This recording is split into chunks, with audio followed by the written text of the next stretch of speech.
Dude, that sounded like a wet fart. And that is the first thing they hear. That's the Hi, shirt we everyone. need to make, and that's the first That's thing they hear. oh, I thought the wet fart is what they needed, and I was like, yeah, No.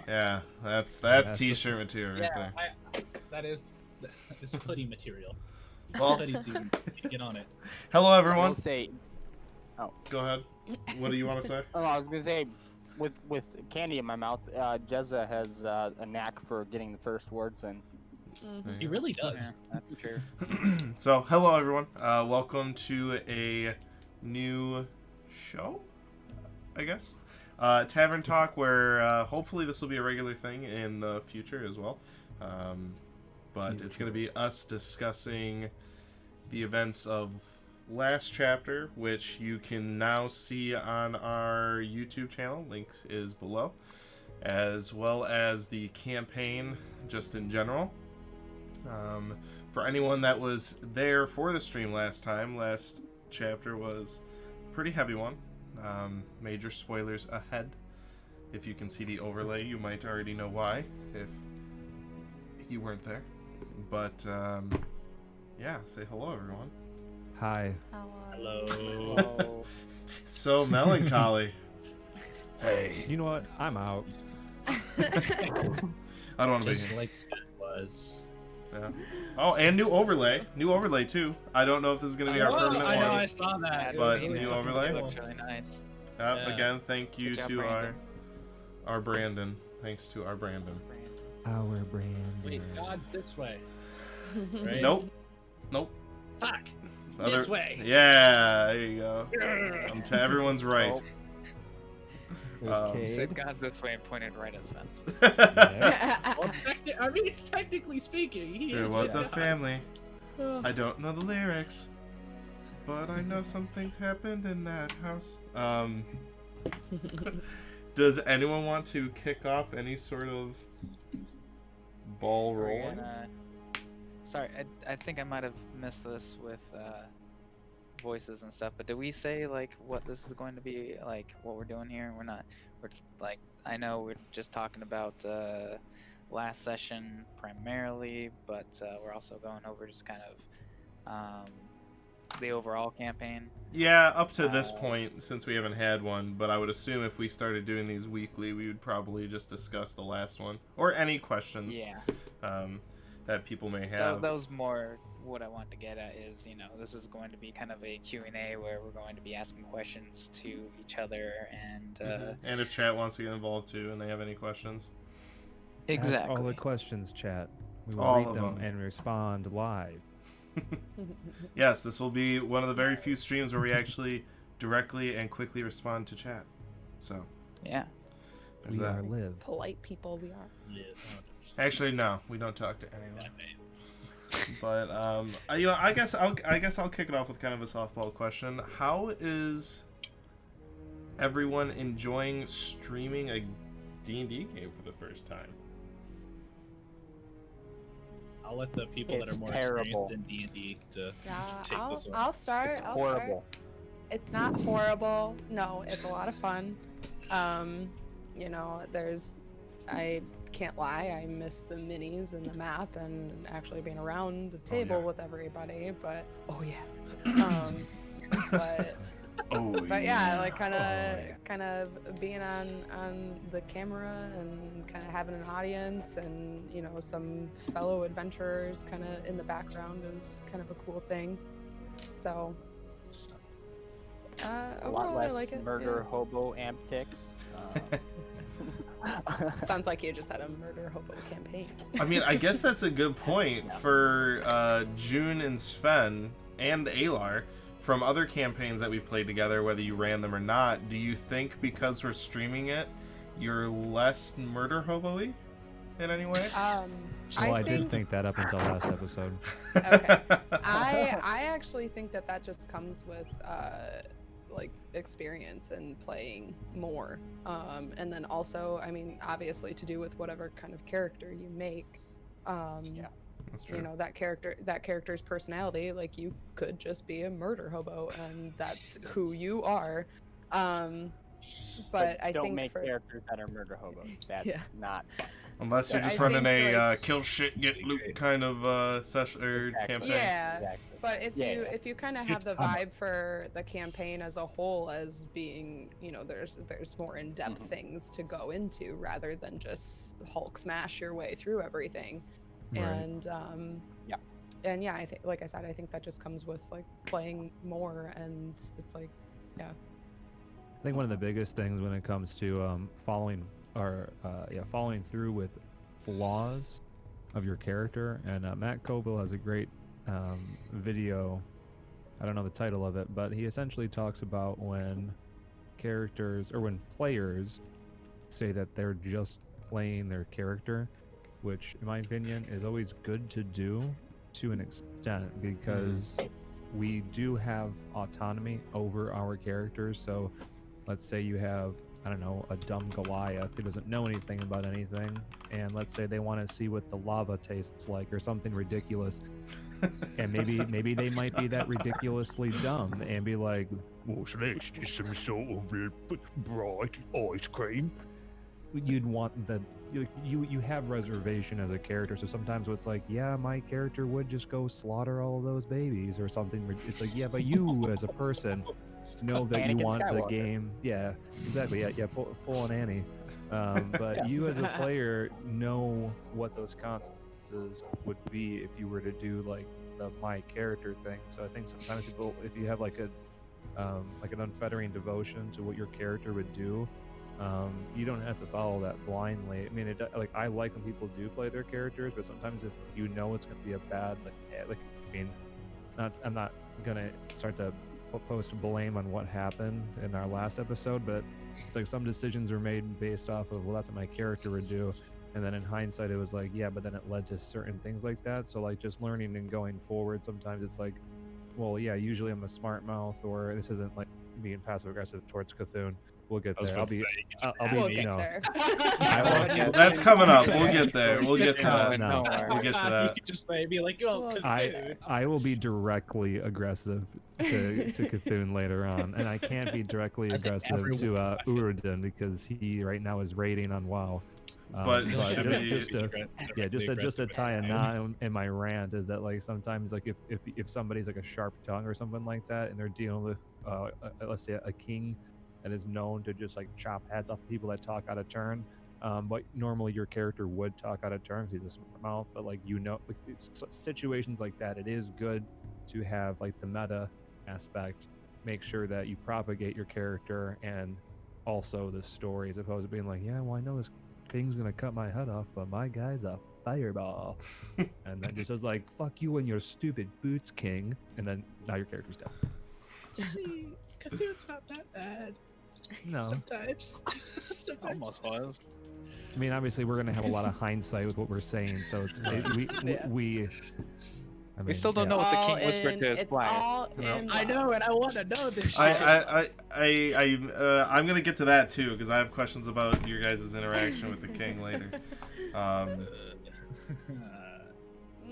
So one thing I want to ask, and I've had it because Nick's campaign that he runs, I've gotten a little used to it, but I know it has to be hard not being able to see me while we're playing, unless you guys are Yeah. watching the stream. How big of effect does that have? A big one, honestly. It really does, yeah. Because a lot of the times, like you explain things with your hands. So whenever I sometimes pan over to the stream just to look, Oh, okay. and you'll be explaining something with your hands, and it's very it makes me think in a different light with certain events. Maybe I'll need to get a second camera and allocate Yeah. That's one. not a bad Double idea. cam. Or even just like My- facial my- expressions, like if you say something, then you just have like a stink face, and I'm like, I We don't just see wanna that, see so your I pretty, don't. pretty True. Yeah, face. exactly. Yeah. Or when Okay. Sven Mine- is rubbing his smooth wooden amulet, Pendant. and everyone just smiled. How The dare bottle? you say his name? Oh. I'm teasing. It seems When like I- when I I'm was like Cthulhu's gonna ramping have up to to get, blame a it. big ass. Cthulhu's gonna have to get a big ass right here. Hey, you big Superman fan? No. You know, on I the go ahead. DM thing, I had a really super quick point. I've I don't know if I read it or if it was a Matt Colville video. We're big fans of Matt Colville over here. It was someone usually plays as a DM, and they wouldn't, even in person, they wouldn't let their players see them. All the dice, all the everything was behind, like in a different room or something like that. And so I kind of find that interesting because for me in this session, you are more of this Like narrator. omniscient god. In Yeah. the thing. So I kind You of are find that. that a little more interesting. It's a different way of playing. So I'm enjoying that aspect actually. It's different for me. Definitely Yeah, makes me miss the home I- games though a little bit. Yeah, just like what Yeah. what June said is that like we'll start like putting more content on like it'd be like a backlog stuff from when we used to play together before the pandemic. But I mean, we have like friends, and we also have a 3D printer here, so we have a lot of like big, grandiose, like scattered terrain. We had like an entire like 6-foot-long table filled with like a village and trees and dungeons. Snacks. We have a lot of awesome miniatures. don't and miss like the when we do it. snacks. So like that is one aspect that I do miss, especially I'm sure we'll get into Snacks. it because when the fight happened towards the end that ultimately led to big oopsie daisy, it was because sometimes when you're relying on theater of the mind, it works out really well when it's RP and you're describing landscape and stuff, but then when it comes to like split-second decision making or Mhm. knowing where precisely you are, like it really threw me off what to do towards the end when we didn't have the battle map. And it's also with spontaneous fights and stuff like that, it's a little more difficult with streaming to be like, oh well, I have this just in case this happened. You kind of have to like preemptively plan like the battle map as opposed to just being like, okay, well here we are since you Right. decided to go fight that random barber. Yeah, definitely something we'll be probably feel- switching up in the yeah. We future fought too. Edward Scissorhands. So With- even if with it's just Cthulhu, a- now we have to prepare for everything. yeah, even if it's just like a blank map that you can just get the sense of spacing. Definitely something we'll probably be changing for the future. But Cool. before I guess we dive directly into chapter 5, which is the big one, I have a couple questions for the campaign overall so far. What did you guys think going into meeting with the king as your characters? What did you guys all think was going to happen in that exchange As characters. as characters?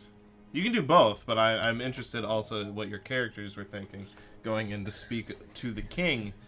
And some of you who are Solarian, this is your king, whether you hold fealty to that or not. But Or some of us that were Solarian. Jeremy.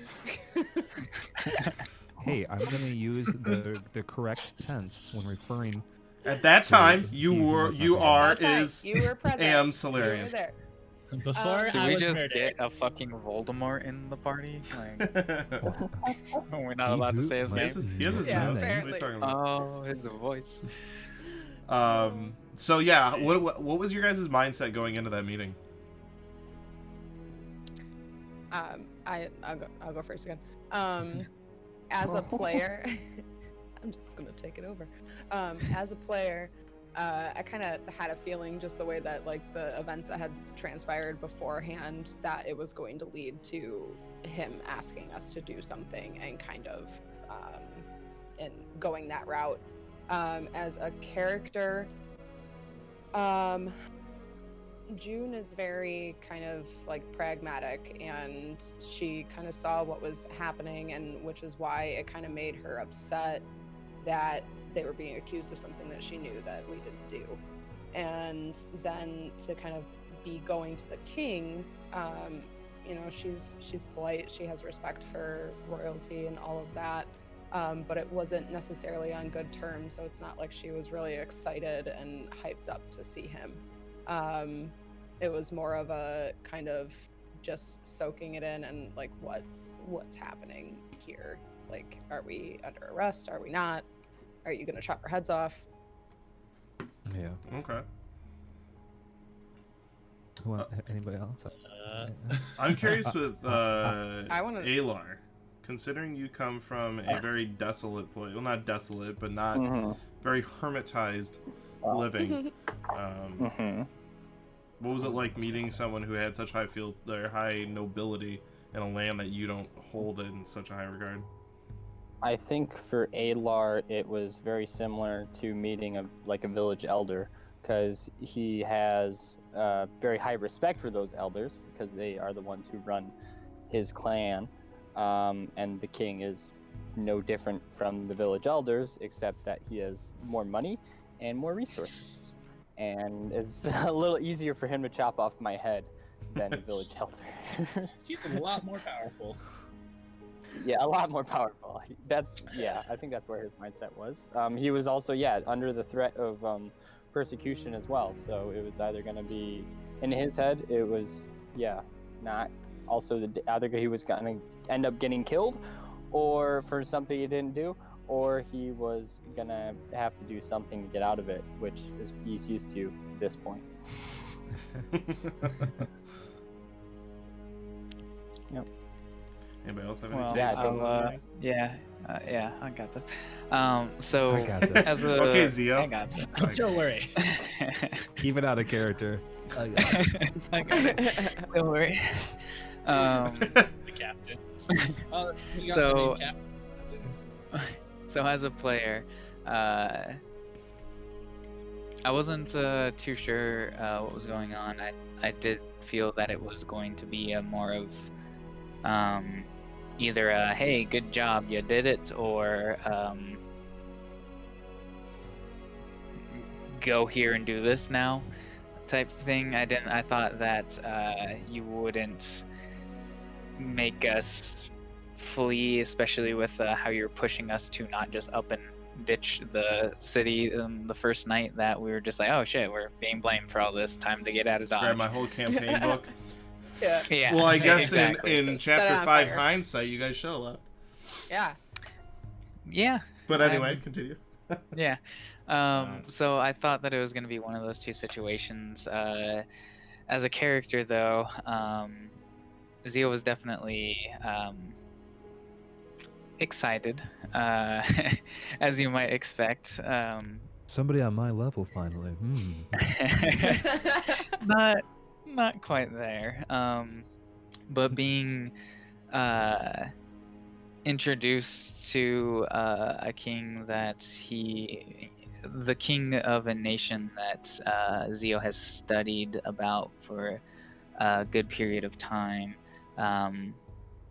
Being able to meet him, even though it wasn't under the best circumstances, he was quite excited to see that, and not being treated like a complete criminal, and Partial. What is a being able complete to criminal? Partial. well, O.J. Simpson. being sentenced. Oh, okay. We weren't being sentenced, so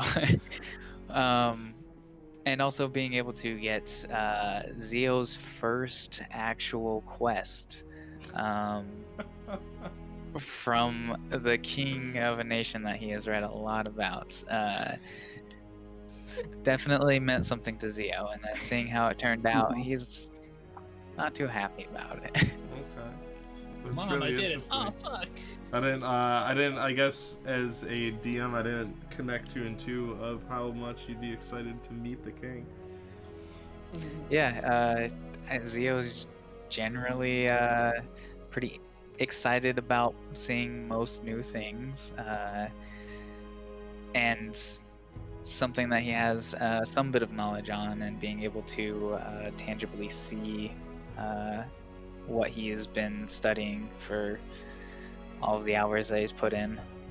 It made him a little bit giddy, but he also knew that with his noble background that he couldn't get all bouncy and excited. He had to kind of control himself, and He's tapping his toes. yeah, with his chain. Oh, shh. But he knew that he couldn't just explode in his giddiness all over the, On the all over verge the of king. So explosion. he had to. He couldn't explode. He couldn't Whoa, just whoa. explode all over the king. That's all I heard, too. Okay. What? But yeah, With affection. he Is this getting uploaded to YouTube or another? We'll see Zeo where the night Venera takes us. explodes all over. That's Kingdom. that's definitely really interesting. Because obviously I know your background, but I didn't Ye realize how olde much fans. regard you held him to, or that meeting, I should say. Yeah, it wasn't something that like I actively was thinking during the meeting, but like looking back and just taking a deeper dive into Zio as a character, like I realized that that meeting meant a lot to him, and the outcome has probably swayed him in one way or another. So Okay, cool. So you're ready to go home now? Zio was ready to go home Mom! and lock himself in a room. What This was a was mistake. I was gonna say, I if lost this my wasn't a train of thought. campaign after 5, I think everyone, like rationally, everyone in the group is like, all right, after that, we're going home. We're done. We quit." Like, We're all done. very Gotta herd my rational. sheep. way Gotta of open doing a it. bar. Yep. Zio's gonna barricade himself in the room with empty bottles of Wine. lunar wine. Yeah. Wouldn't you want to lock yourself in the room with full bottles of Wunderwine? No, he only locks them with No, empty they bottles of will wine. be So when empty. somebody walks in, they're like, "You drink all these?" And he's like, "Sure did." Oh, Totally that's just sober. how much Zio wants to drink to after the Forget event. what he's seen. Joke's Yeah. on you. It's actually magical wine that's non-alcoholic. It just makes you think you're drunk. Well, I mean, I like, didn't if write you that. if you think about Zio too, because like, Oh shit! when Zio was first like introduced to the rest of the group, you had shiny armor, like your nails were clean. I mean, you were, I mean, quite literally with your outfit, you were green, and you were just excited to go out into the wilderness. You were like Ash Ketchum right before he got his Pikachu. Yeah. You knew about adventuring. You wanted to do it when we first met you, and somebody was like, "Are you adventurous?" And you're like, "Well, yes, we are." And Yeah. but then like it's kind of like the I can't think of a good analogy, but then eventually when we finally arrive in the Lost City, and Sven and the other religious characters, like they're like, yeah, ghosts and spirits exist in some capacity and in many different capacities, and Zio was kind of like, yeah, I don't know, ghost stories. And then eventually we got possessed by a ghost and almost killed one of our, well, you actually did like knock out Yeah. one of our I actually party had a members. question about that. Yeah, so like that was also fun because like Sven knew all about man, there's a lot of heavy. So Sven since most of his clerical work, because he was an accountant, but he Wanna ask you a question, yeah, Junior? he knew what he knew about the afterlife and how like things gonna go on, and like I mentioned before that you just kind of go home, but like yeah, then you had like a first-hand experience with it. So like now Sven, who also like kind of saw Zio as like a little brother almost, because he has like that parental sort of vibe with people that he was around and knew that he relied on as much as they relied on him. So he was like really worried about you the whole time, because like Sven was always a protector. Like he never even told the King of Solaria when he met him. He was like, "Look, we're gonna go and find out who killed your brethren, but I'm not gonna go out there and start a war for you. I will defend us and myself if necessary." But Sven was never a fighter. I mean, heck, I think I only have one spell that actually does damage. Everything else is just to help people. Yeah, that I knew that Sven took a liking to Zio, and he definitely fed into his ego a lot. What did that stem from? Yeah. At the docks, what happened to make you call him captain? That Ah. That's a The good motivation behind it. I mean, the motivation, but like, what happened reasoning. specifically that you were like, What's all right, captain? Well, I think Wasn't there Sven, something with Zio saying he's sailed a boat before or something? That was because of the title. That was Yeah. the Yeah, rest okay, of the that was con, because of the Zio, title. yeah. After. yeah, it's like Yeah. a chicken. Yeah. No, Oh, that- Sven's initial like bestowing of the captain title was at first with jest, but like Sven was always very like plain-faced and sarcastic, and kind of used his sarcasm as like armor because of what happened to him in his past that made him who he was. But when it came to Zio, he saw somebody who was fresh and eager, and also knew of the hardships and terrible things that can happen to people out there if they're not careful. So I think there was like a bit of like trying to cultivate his confidence. Not that he needed to be bolstered, but also kind of giving him an undeserved title almost, so that way he can kind of rally underneath it. And then Sven's idea also was to, make sure that he doesn't lose that motivation and that drive to like be the best, because Zio kind of already had that swag about him. But yeah, I mean, it was also like kind of a tease, because it always seemed like Zio was commanding anyways, and very undeservingly in most of the adventurer's eyes, because he hasn't really seen much. But then it became an endearing thing, because every time like Zio did step up and he helped out a lot afterwards. But yeah, Sven was more like being sarcastic, but like 30% that, and then trying to like give him oomph, Right. keep his motivation. I've got a quick question on the titles thing. How did Sven feel after he was deemed sergeant? Sergeant Sven. How did you Yeah, feel? Sergeant Sven. Yeah. Well, before I answer that, when Zio said like you're not promoted to sergeant, like what was Zio's mindset? I mean, like how serious is he taking this? Like how is he like, man, I'll let you be. That is a like, really there- good point. Yeah. Does he see this as a novelty or as a true title? A little bit of both.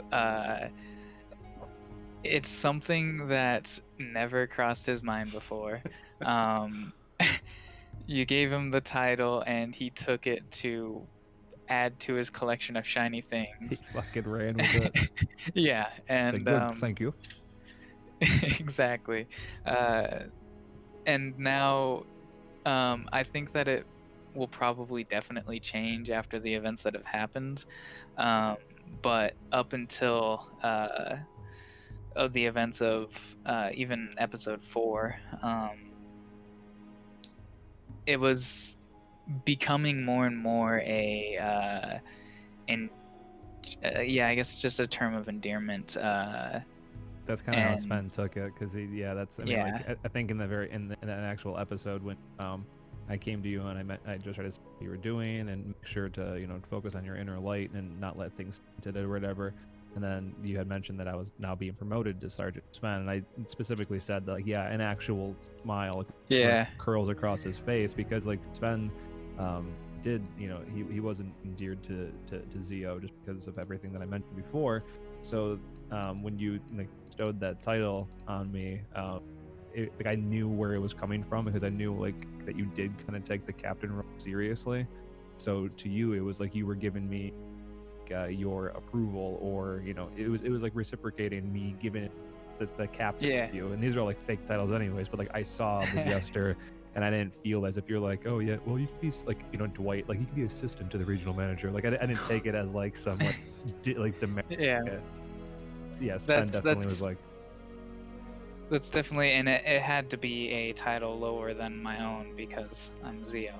But if you heard, there was some shots taken at Zio by, I believe, Alar at one point, and I said something along the lines of, well, this specifically happened, I think, between Alar and Zio. I said something along the lines of, I'd take your opinion seriously once you hold the title higher than a private. And that was that's kind of just that's kind of just how Zio's going to rank his friends, basically. out of their youth. I love you all This the one has a same. little table. No, we all Yeah. know who you truly love. Yeah, you judge your But- friends off like the toys that they have. Yeah, this I think that depending on how things go, with Zio's mental health from here on out, if he decides to continue going that route, I think the higher titles that he bestows upon others will indicate his feelings towards them. That is funny. I just had a quick question before we get off the topic of Zio, and specifically your mental health. Okay. What was going on in Zio's mind while you were possessed by the ghost? Oh, Oh, good yeah. question. Because you are present and you are fully aware.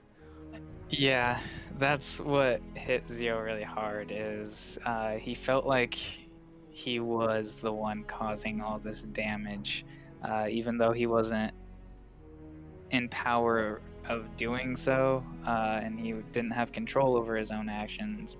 He felt that he was still doing them because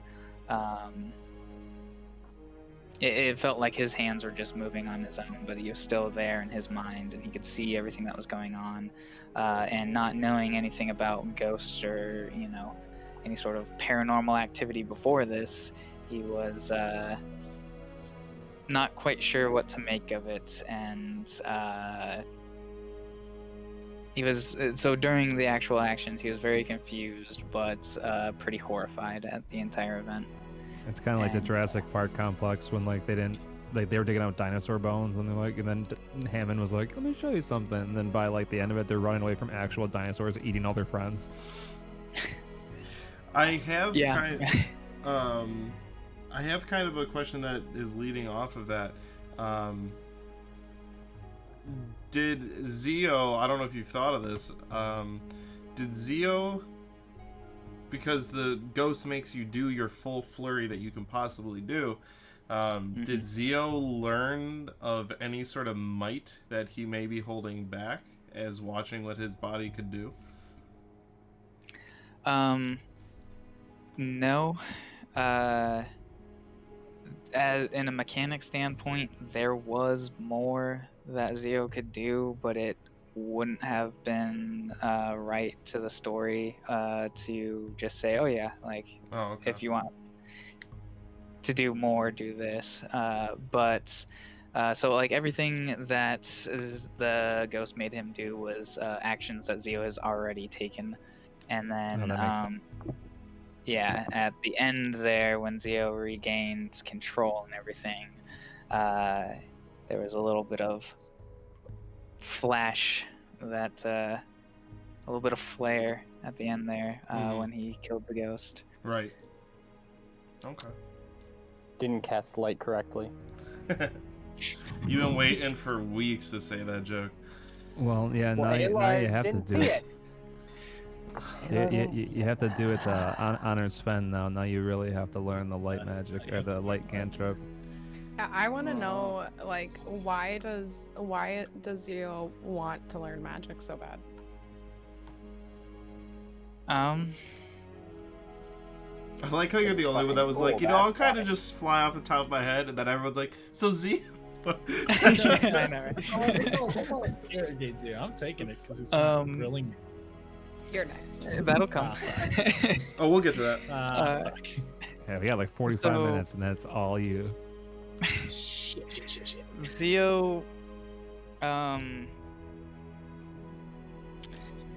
I kind of want to have a conversation in character about that. Actually, I don't think I want to say anything more there. Okay, perfect. He's just trying to min-max. Don't get deep. So, teasing. I think it's so much teasing. damage. does anyone have any questions that does not directly pertain to Chapter 5? So I figure we get those out of the way and then hop into the meat and potatoes. This actually goes back to Zio, but it goes back to something that Jezza said. I kind of noticed that we have, I think, 3 different people, perhaps 4 or even maybe 5, because I don't know too much about Eddie's character. And I don't know too much about June either. But we have at least 3 different characters with different views on their past, and they have particularly bad pasts. So Alar, Sven, and Cthulhu, I know all 3 of them have bit traumatic pasts. There we go, mispronouncing words again. Tripatic And pass. I find it interesting that all 3 of us, I think, have different views. Our characters, all 3 of them, have different views from our traumatic pasts. Sven is a little bit more caring, Alar is a little bit more apathetic, and then Cthulhu is just a little bit more angsty, I think. And so I think it's Cthulhu's interesting. Cthulhu. We get to see 3 different ways to handle that. Different personalities. Yeah, that's a good Yep. that's a good perspective actually, because I mean, which makes it even more difficult with what we're about to get into is because what Sven went through, and I won't reveal it because maybe it'd be a different way of entertaining the audience Right. of revealing Sven's past, but what he turned it in a different direction, and as opposed to becoming like calloused, hardened, untrusting, and malicious, he became open and trusting and caring and selfless, and that ultimately led to what happened in chapter 5, which it's I mean, in a dark way, it's kind of funny because it's like, oh well, as opposed, you know what, I'm not gonna let that affect me, I'm gonna be really open and caring and honest, and then like it And glaive through the chest. yeah here, I'll hold this for you right here. It's funny that you guys mentioned that. Zio remembers this one Christmas where he didn't get this gold encrusted sword that he wanted.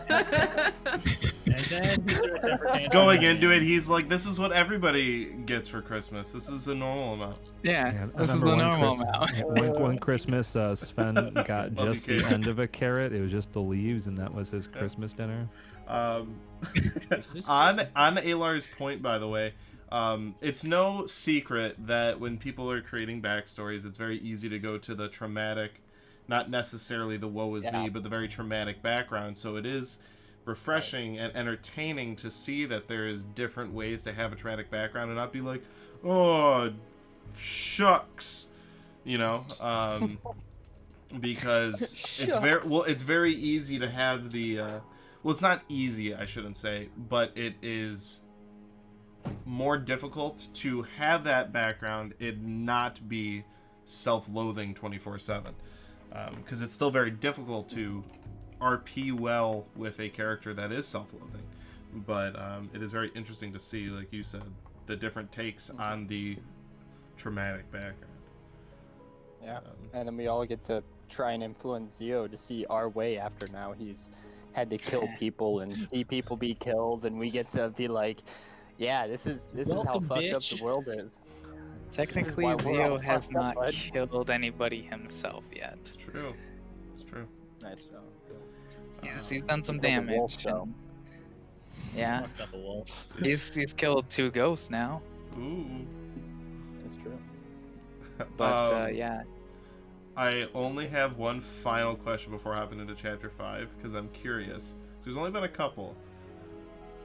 Who's everybody's, not the characters, I guess either way, however people want to answer it. Who's your guys' favorite NPC so far?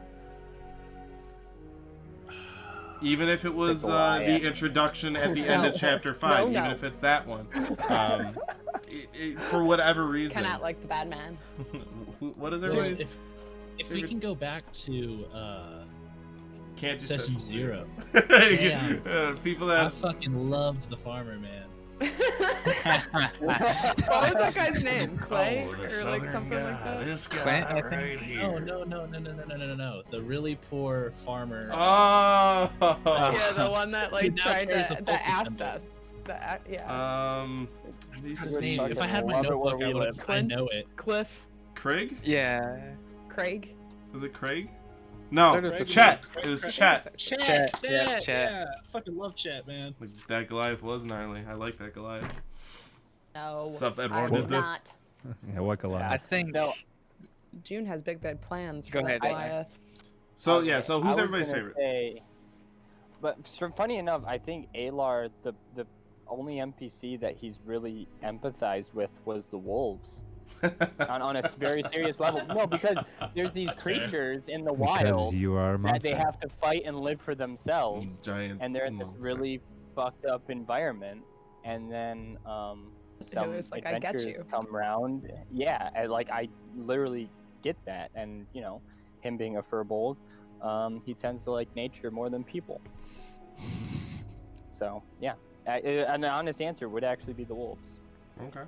And Zio made me kill So- them. I was trying to help. I know. Sven. know. I tried Sven, my best. who's your favorite NPC so far? Oh man, that's a tough one.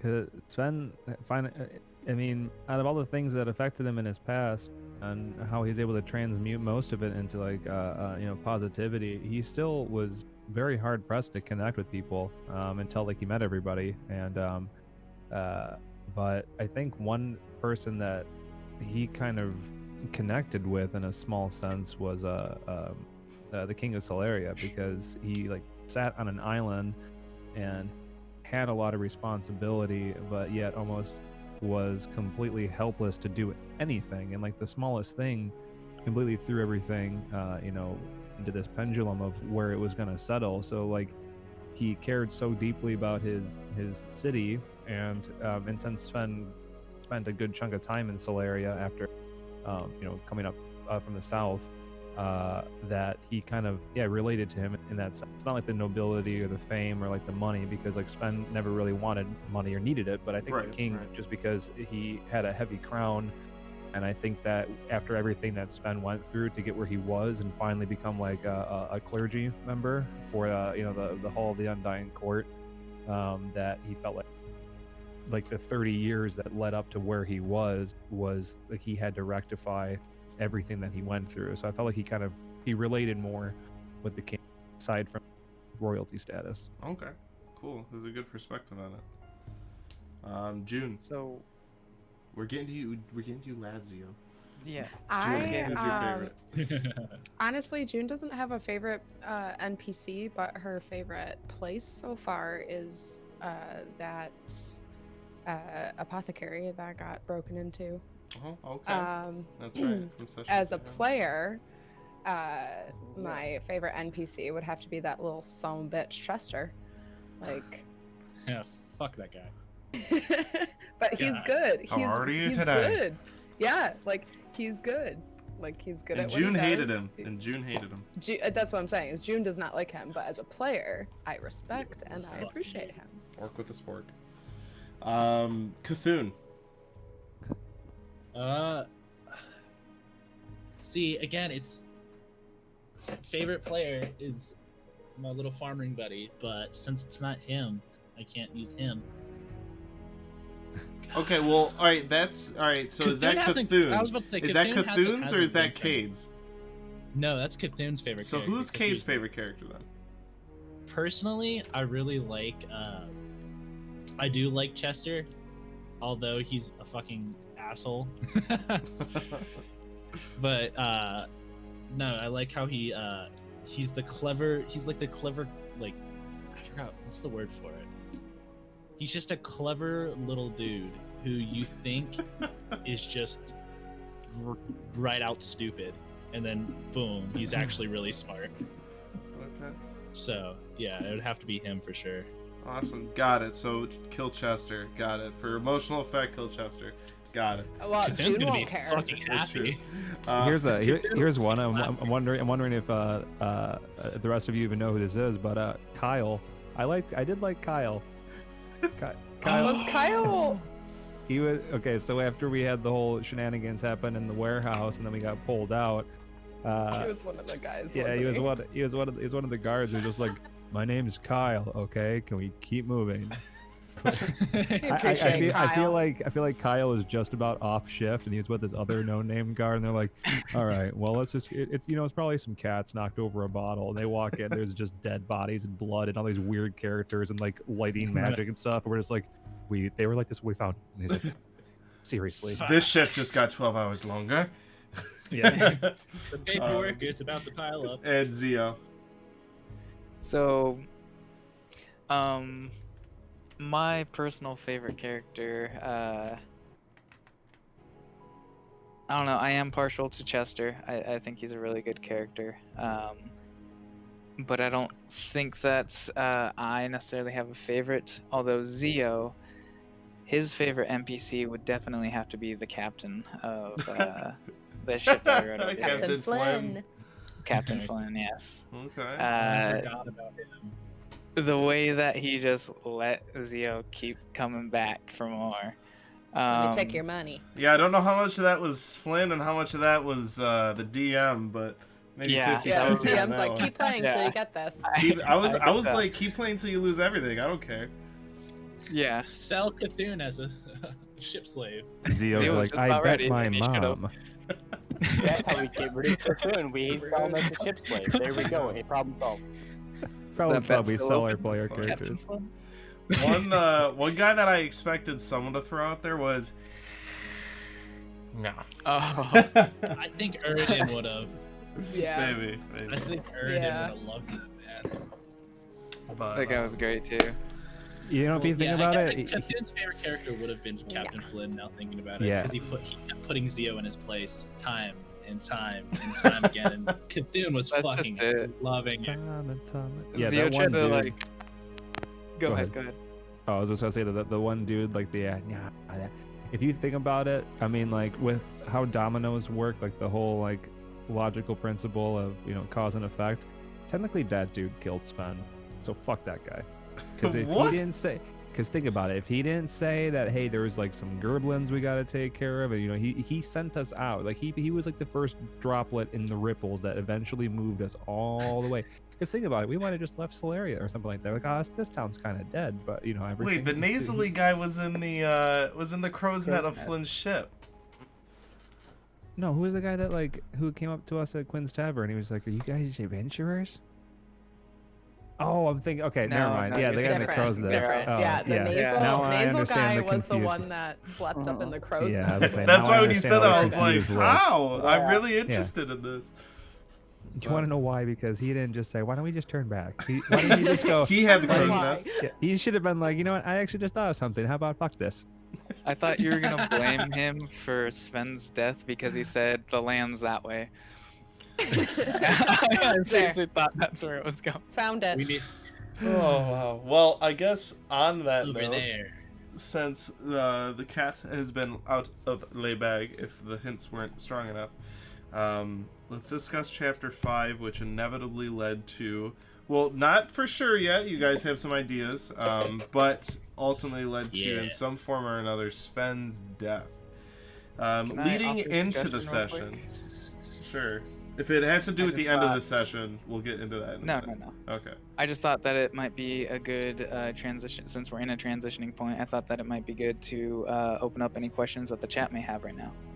Does anyone in the Yeah. chat have a question in Yeah, regards just roll to them in. We'll read anything. them Is off. there anyone in the chat? anything sure. regarding the Yes. campaign, I the don't keep a players, chat. the Okay. characters, DM questions, anything? Po- I'll give that a post minute for them, people to We'll post it. answer First them. question might be like Cthulhu 6. No, the first question is probably like, hey, hey Cthulhu, why do you have 2 fans? 2 box fans? Never Oh, I mind. do. I have a third one actually. It's. Right So then here. the chat will just Wait, say, so they're okay, blowing wait, why air do you at have- each other? No. That He one's just- blowing Dueling air. fans. and He, that he one- that floats one's above his on. bed because he just has his vortex of box fans. Well, okay, so our AC broke a long time ago, and so I've been like stuck with fans. 3 fans. 3 fans. Look, it's hot here, and I'm kind of bigger, so I get hot naturally. Just be smaller. There you go. There's the solution. Just Just make I need to yourself start small. starving myself. The opposite of when you meet a bear. That is where tornadoes come from. Tornadoes come from. I guess if there's any questions that roll through, I'll shoot them off. Yeah. But so going into the city, Yeah. and you guys traveled through and you found the ghosties and you fought them. When you guys were heading down the hatch, what were your guys' thoughts that you guys might find down there? I thought it was going to be the entrance to the like the Uh-huh. the undercity that we were looking for. Mhm. I thought that Cthulhu thought the exact same thing. Do Yep. you guys not think you might have found the Undercity? Actually, after kind of like sitting on it for a little while, I'm like, maybe we didn't see something in there because Yeah, there were a that's what I lot think. of real bad rolls that session. Yeah. So, yeah. I was wondering. I was like, why is this just an empty room? Like, what It did he have? probably Did he make it just for us to rest after that yeah, fight? we Like, just missed somebody too. Um, Like, Yeah, the coals are Yeah, still it's burning. very- The because wicks we were did take a still. long rest. fuck, We I took a forgot long about rest that upstairs. room. Upstairs. Or no, we took a short rest upstairs. Mhm. So Yeah. I So like to all think in that there all, you were guys just probably like Go ahead. I think there was like 40 people in that room, but they were invisible, and every time he walks me, they're just like, Avoid him. yeah. Avoid him. Oh, hold your breath. Hold your breath. I was gonna say, because all But in yeah. all, between like after the fight with the ghost and the ghast, all in all, between your short rest, your long rest, the travel, you guys probably spent 10 hours before you went back to the city. Well, came out back into the city. Yeah. So it was a lot of time in between there. And we just happened to come across the big baddie. Mm-hmm. What did you think when you A found big baddie. the scroll, June? When you guys, or I guess everybody, what did you guys think when you came across one scroll? I was thinking, just give me 2 more levels, and I can do that. Yeah. I was thinking Well, we're that's gonna a be 5th old level for a spell. little bit. That's pretty high up there. I Like was about not to say, I thought we might 5th be able to character run into level. that. That's 5th level spell. Once I'm saying we were 3rd level, so give me 2 more levels, and we could have done it. No, No. no, because No, I even think you have to at be fifth- 8th level at to fifth- get that. Yeah, like you don't get like Yeah. leveled right. spells. Yeah, that's didn't why even when you think about told me that. that I couldn't record it in my spell book unless it was a spell that I could cast, I was like, it's gonna be a long time. I was surprised you didn't show it to Sven though. Yeah, Sven actually mentioned that. Oh, crack one? Oh, I got a question from the chat. Eduardo. He asked, in the hierarchy of law, where does Chester fall in? Man, I would a good say to not like- give too much away, I guess. I would say he probably falls anywhere from, if we're putting into real world terms so it's easy to understand, from a head detective to a police chief, somewhere kind of in those realms. Because obviously he works pretty directly with the king, but you also saw that he was pretty humble with the king too. So it wasn't very, he wasn't very relaxed around him. I like to picture like everything was happening, but like Chester was like, like maybe like freshly retired, and he was enjoying like his, silver age years or whatever, and then he's like just sleeping, and then like some guards wake up and they're like, Chester, you're needed, and he's like, I gave up that job. He's like, the king needs you, and he's like, tell them there's something to clean up on aisle 5. Yeah, and then just like gets out of bed and starts the job again. Every time when someone, I always think of that Key and Peele sketch. If you haven't seen it, he's like a retired war vet, and he's like, hey, and he's like, I gave up that life. He's like, oh no, we need you to recruit someone else. He's like, all right, I'll do it. He's like, no, we don't need you. He's like, shoot me in the arm. Oh yeah. It's a hilarious skit if you haven't seen it, but every time I think of that, it's what comes to mind. But really good question. Where do we live? Yeah, so I was surprised that you didn't show it to Sven though. Yeah, so I have Regrets. no. No. no. No, the only thing that I can like kind of think of maybe regretting is that like I used it, no. Too brash. Not necessarily too rash because it kind of seemed like it needed to be done at the time. That like it was something that like we had to fix and we needed to take care of it. I didn't know that there was gonna be, a more dire situation where maybe it could have come in handy. Talking about the afterwards. dire wolves. Boom. Nope. That is true. I didn't even think of that. That's Finn. Yeah. triple So I'm not, I'm not gonna say that I regret it because, I even kind of put it in my pocket for a little while at first because I felt like we needed to discuss which one of them was gonna get it and all of that. The reason that I did not talk to Sven was one, he was not necessarily around me at the time, and then two, June thinks she's better at magic than Sven, so why would she give it to True. Sven? That is true. The You fuck have you, Sven. shown that, and you guys have had a little quarrel between each other. Of the. I'm gonna beg Friendly quarrel, Anthony. but I'm gonna beg our gracious DM to just make me a level 20 lich, and I'm gonna come back episode fuck. 7, and then I'm just gonna be like, oh yeah, so you think you're good at magic, and well, kaboom, and then this guy. I'll make you a level 20 lich, but you only know cantrips. You know them Only if I all. can do one as a Dude, bonus. every single Only if I one. can do one as a Dude, bonus and one as a cantrips main. at level 20 will like fuck your shit up. Oh yeah, Here's yeah. a, There's here's a there's firebolt. cantrips Here's that do 5d10. 19d4 or d6. No. rather. So, what'd you guys think of that door? I thought it was I really was a little bit frustrating. confused at first.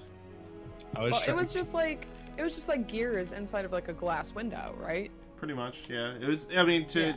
go meta with it, it was a bank vault door. Yeah. That's what I figured it was. I try Yeah, to I thought describe it was- it as well as possible. Yeah, I mean, it also like when people are trying to like consistently roll, and if it's a high DC and we don't know, I feel like it's just like it's a big tease. So then eventually, if it's like a cool piece of lore that we're gonna find out later and stuff, but like if we're like in the room and like we keep trying like rolls after rolls, like as a Mhm. player, sometimes I'm just kind of like, okay, well then why is this here? If like the DC is gonna be like 25 to figure out what it is, and we're like level Right. 3, so we're just like, oh, this is a really cool piece of technology. But then if it does have to play a part in the story, and we keep failing rolls, we're just like, okay, well now leave that, which is part of D&D. I'm not saying it's a bad thing that happened, I but like, thought we got into it. no, we did get into it, but like Yeah. we didn't. Like, it was just and then so like this big mechanical door, and then we were trying to like we were being hesitant, and we had reservations on even doing anything, and then we finally got in. It was literally nothing. So it was just okay. None. Let's go. Yeah, let's Well, go fight some wolves. As far as we know. Right. But I'm saying like as a player, you always want like a little crumb of feel like you're progressing. So like when you spend like a half an hour of investigating a door, and then you finally open it, and then it's like there's a cobweb in the corner, piece We of might cheese also- hanging in there. We might also just I have mean- to roll better. Well, yeah, it's not, I'm- saying Yeah, that. I'm you not guys saying the Wait, DM. suck. Yeah, I wasn't implying that the I- DM wasn't giving us what we wanted, but like we didn't roll high enough to Yeah. figure out like Right. what it might have been used for. Our experience with that door was subpar. I think with the door, like Erdin went in, Alar was too scared to go in because he doesn't like locked doors. But like, it is- No, I mean there's only one entrance in and out, and that one closes. Yeah, that's not fun. That's But like it's like there was nothing there, but we know there were people in the basement, and it just smells like there was something there. But what was there? We don't know what was there. Why is it not there anymore? All those questions are running through mine and Alar's head, and it keeps me up at night. Can't sleep, guys. in real life. Can't sleep because what was it? What was behind that door? I don't know. What was in the safe? I mean, you guys, you were in the door. Like the door was already open. Yeah, we went in. Yeah, Yeah. we didn't unlock it Yeah. or anything. It was open. Yeah. Yeah, I know. And like We just that's- didn't find anything in there. Right. Right. Must have been something. They were there. very in my poor head. Anyway. society. They only had those couple copper and silver, and you just bankrupted them. They Erdin spent did, 100,000 gold to protect 15 copper. They're like, oh man, we spent all our gold on the door. Now we have nothing to, nothing to We have all protect. this money. We're gonna build a safe. Oh, it costs money to build the safe. Need The a same amount. $20,000 as the money that we loan to have. build a door to protect my money. All right, so then I guess let's hop into the real meat. The real meat. The real mutton. Because there's no chicken eggplant parm in a medieval economy. In a medieval economy. Hi. So going into, we'll skip over the wolves, unless Alar, you have anything to say Aw. on that? Yeah. That's fine. That's fine. Before any conversations were happening with this man, what was going through all of your heads? Player or character? I'll leave it up Yes. to you. Okay. Player, like immediately was Spirits like I rarely seen, right? not fucking with this guy. Not even. Nope. That was Nope. the We player gotta you go. said? Player. I was Okay. like, nope. We gotta go. Like, get out of here. No. Um. I'm back. Sorry. even as a character, like no intention to fight him.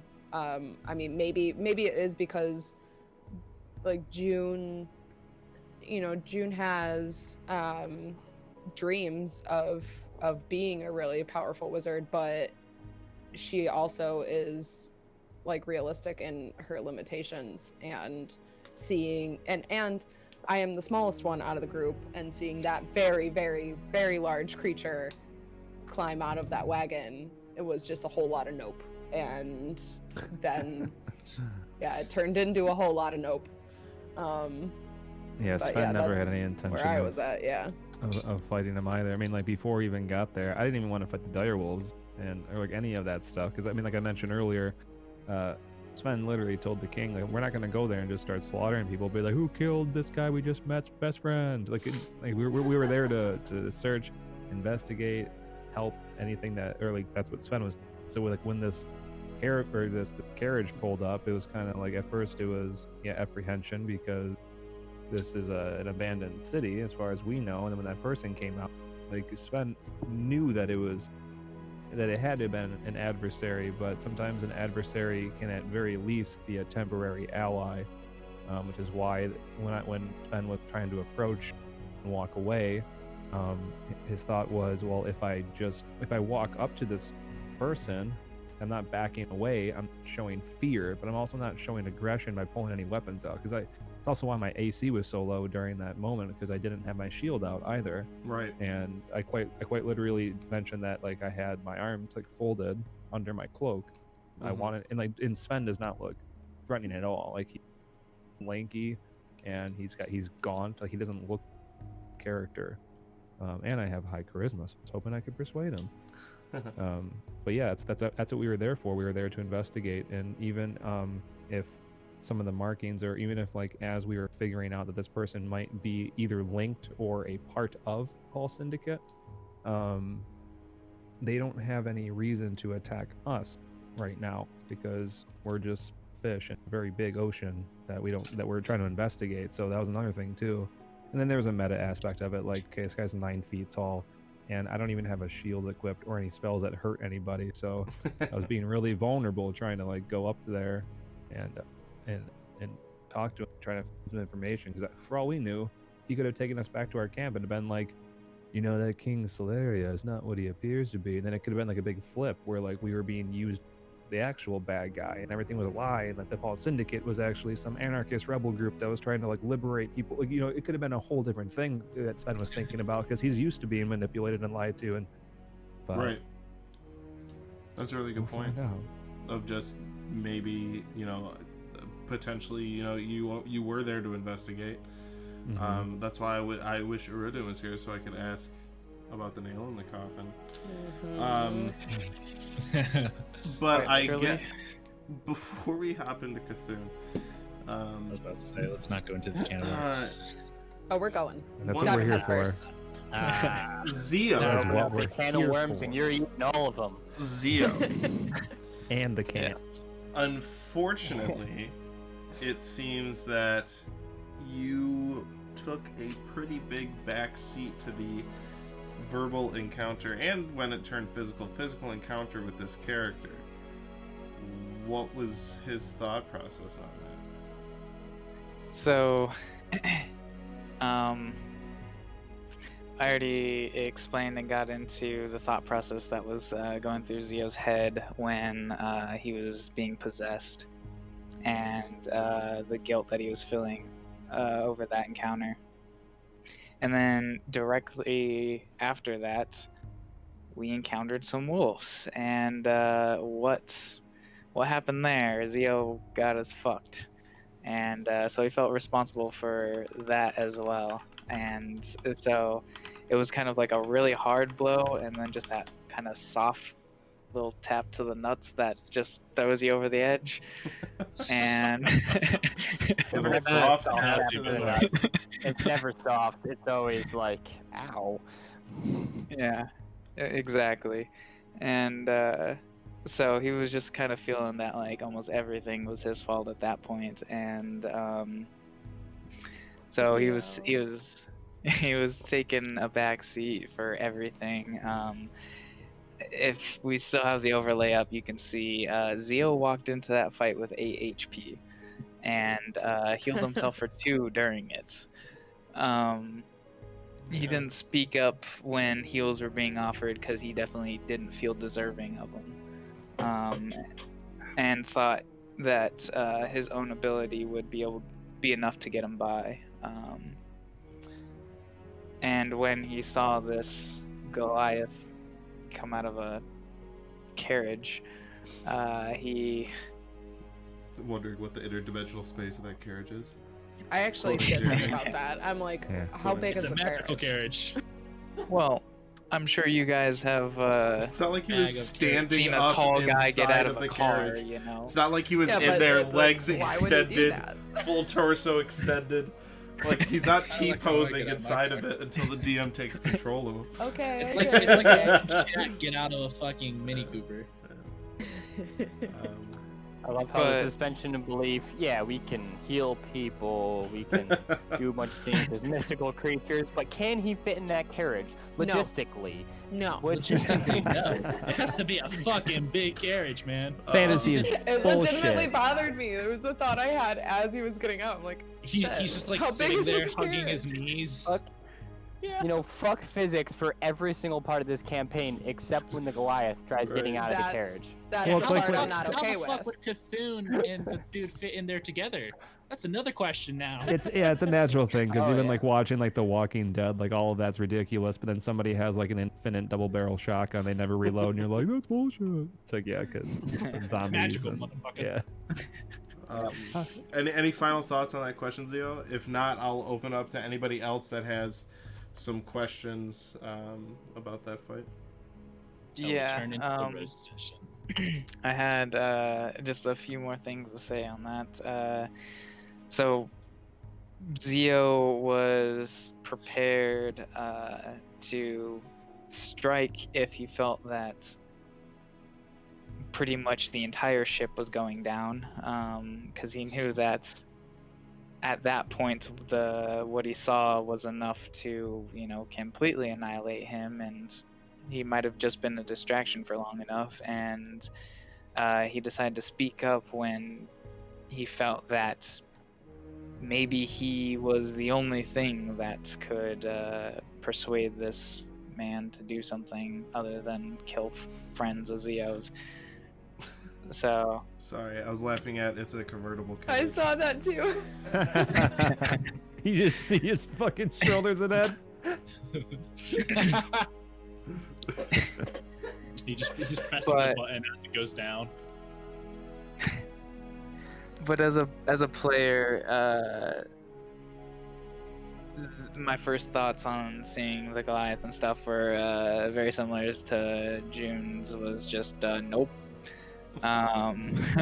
Especially walking into that with 8 HP, I was like, oh, should have spoke up on those heals.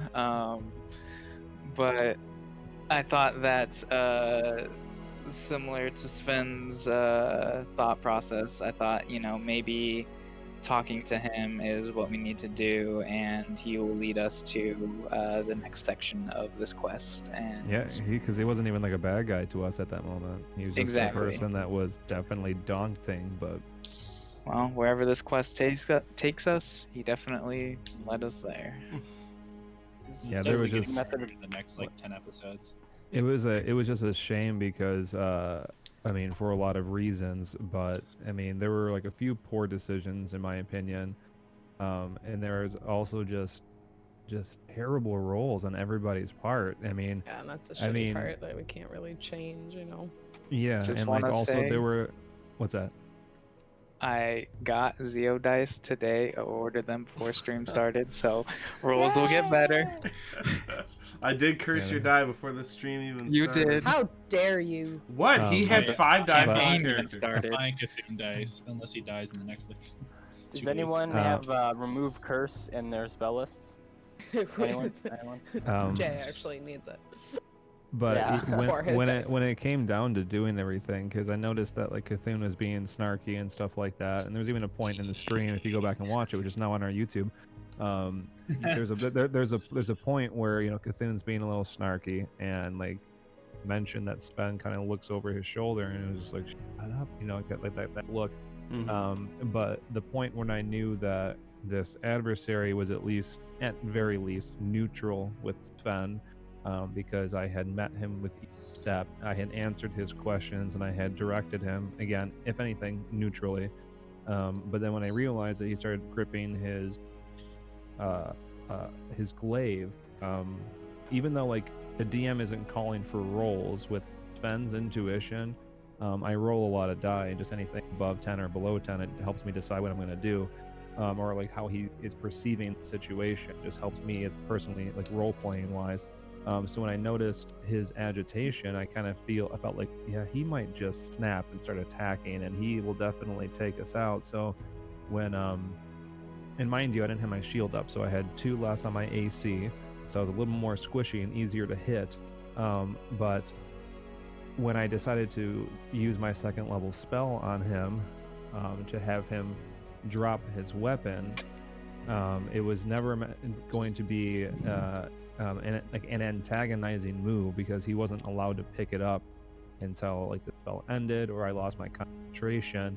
And when Sven did it, he was calm, he was peaceful, because he was trying to disarm and not attack. And then when he said Thun and it failed, again in the stream I had mentioned that Sven's eyes widen, and the first time there's like really strong emotions.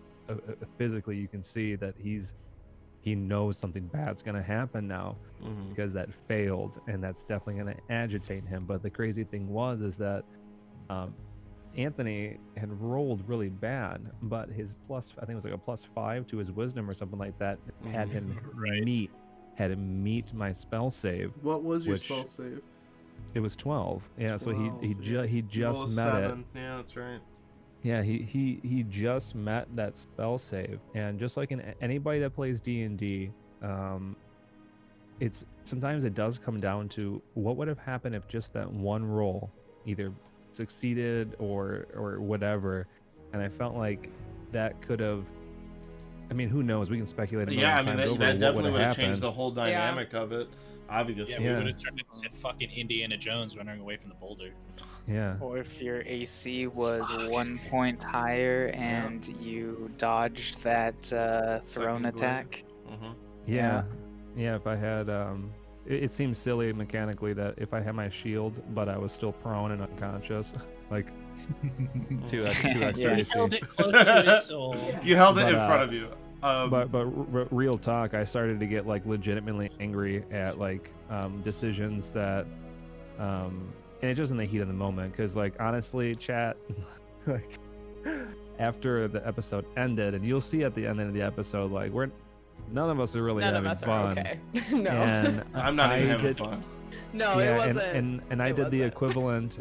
I did the equivalent of rage quitting a stream, where I like took my headphones off, I threw my napkin over the webcam, and yeah, I left, because there were some My moments napkin. where it seemed obvious that we should not have fought this guy, but it seemed like there was some decisions made. And again, we had like a 2-hour Discord conversation after the stream ended, where we all made up, but yeah, there's a lot of finger pointing, because I was definitely angry, and especially because like Sven was the pacifist. He would never intended on like laying a hand on anything and anyone, and then So all the decisions and shit rolls eventually led to what happened. I do have a question to extend off that. Well, 2 of them. The first one is, if you can reveal it, because I don't know, your choice. Because Sven had a lot of apprehension, or Jeremy had a lot of apprehension with his choice to cast that spell. If you can reveal it, what was the alternative to the die roll decision to make you cast command? Oh, that's right. Yeah, because on stream, I was like visibly shaking, because again, like I mentioned, with Sven's intuition, I roll a d20, 10 up or 10 below, determines what I'm gonna do. We all know what happened with the roll, but the other option was to cast Command Halt on Cthulhu and let him take him. Oh, wow. Yeah, that was his other option, was to let this guy take Cthulhu. And I mean, going from there, I didn't spend much time thinking about what could have happened because of what did happen. Right. But then I was thinking, okay, this guy's not going to murder him because it seems like he wants him for some reason. Then maybe we can trail him. Maybe Cthulhu can find out some information. Like there could have been a million other things that happened. So Right. that was the other option. If I had rolled above a 10, that I was going to, basically petrify Cthulhu and let that gigantic man freak take him. Man freak. Which to build off that, Cthulhu was already doing, though. Right. Cthulhu was chilling. It was Yeah. hard to tell, though. I think it was hard to tell exactly. Yeah. Yeah. Up until when you gave your shield to June. But before we hop in, I only have one more question for the entire thing. I only have one more question, and this one is the heaviest question I have. But Sven, in the event that you do live or get resurrected or whatever means, what will go through Sven's head knowing that he told the king he will not kill for him, but ultimately kind of ended up dying for him by extension? Well, that's what kind of breaks my heart thinking about Sven's future, if there is one, because how Nick had mentioned with Alar and with Uridin that we all came from like broken upbringings, which seems pretty like integral to most adventurers, with the exception of Zio, you peppered baby. So after everything that Sven went through, and then eventually decided to overcome with peace and harmony and compassion, understanding. If Sven is brought back in whatever capacity, that's more than likely going to dramatically change his resolve and how things happen.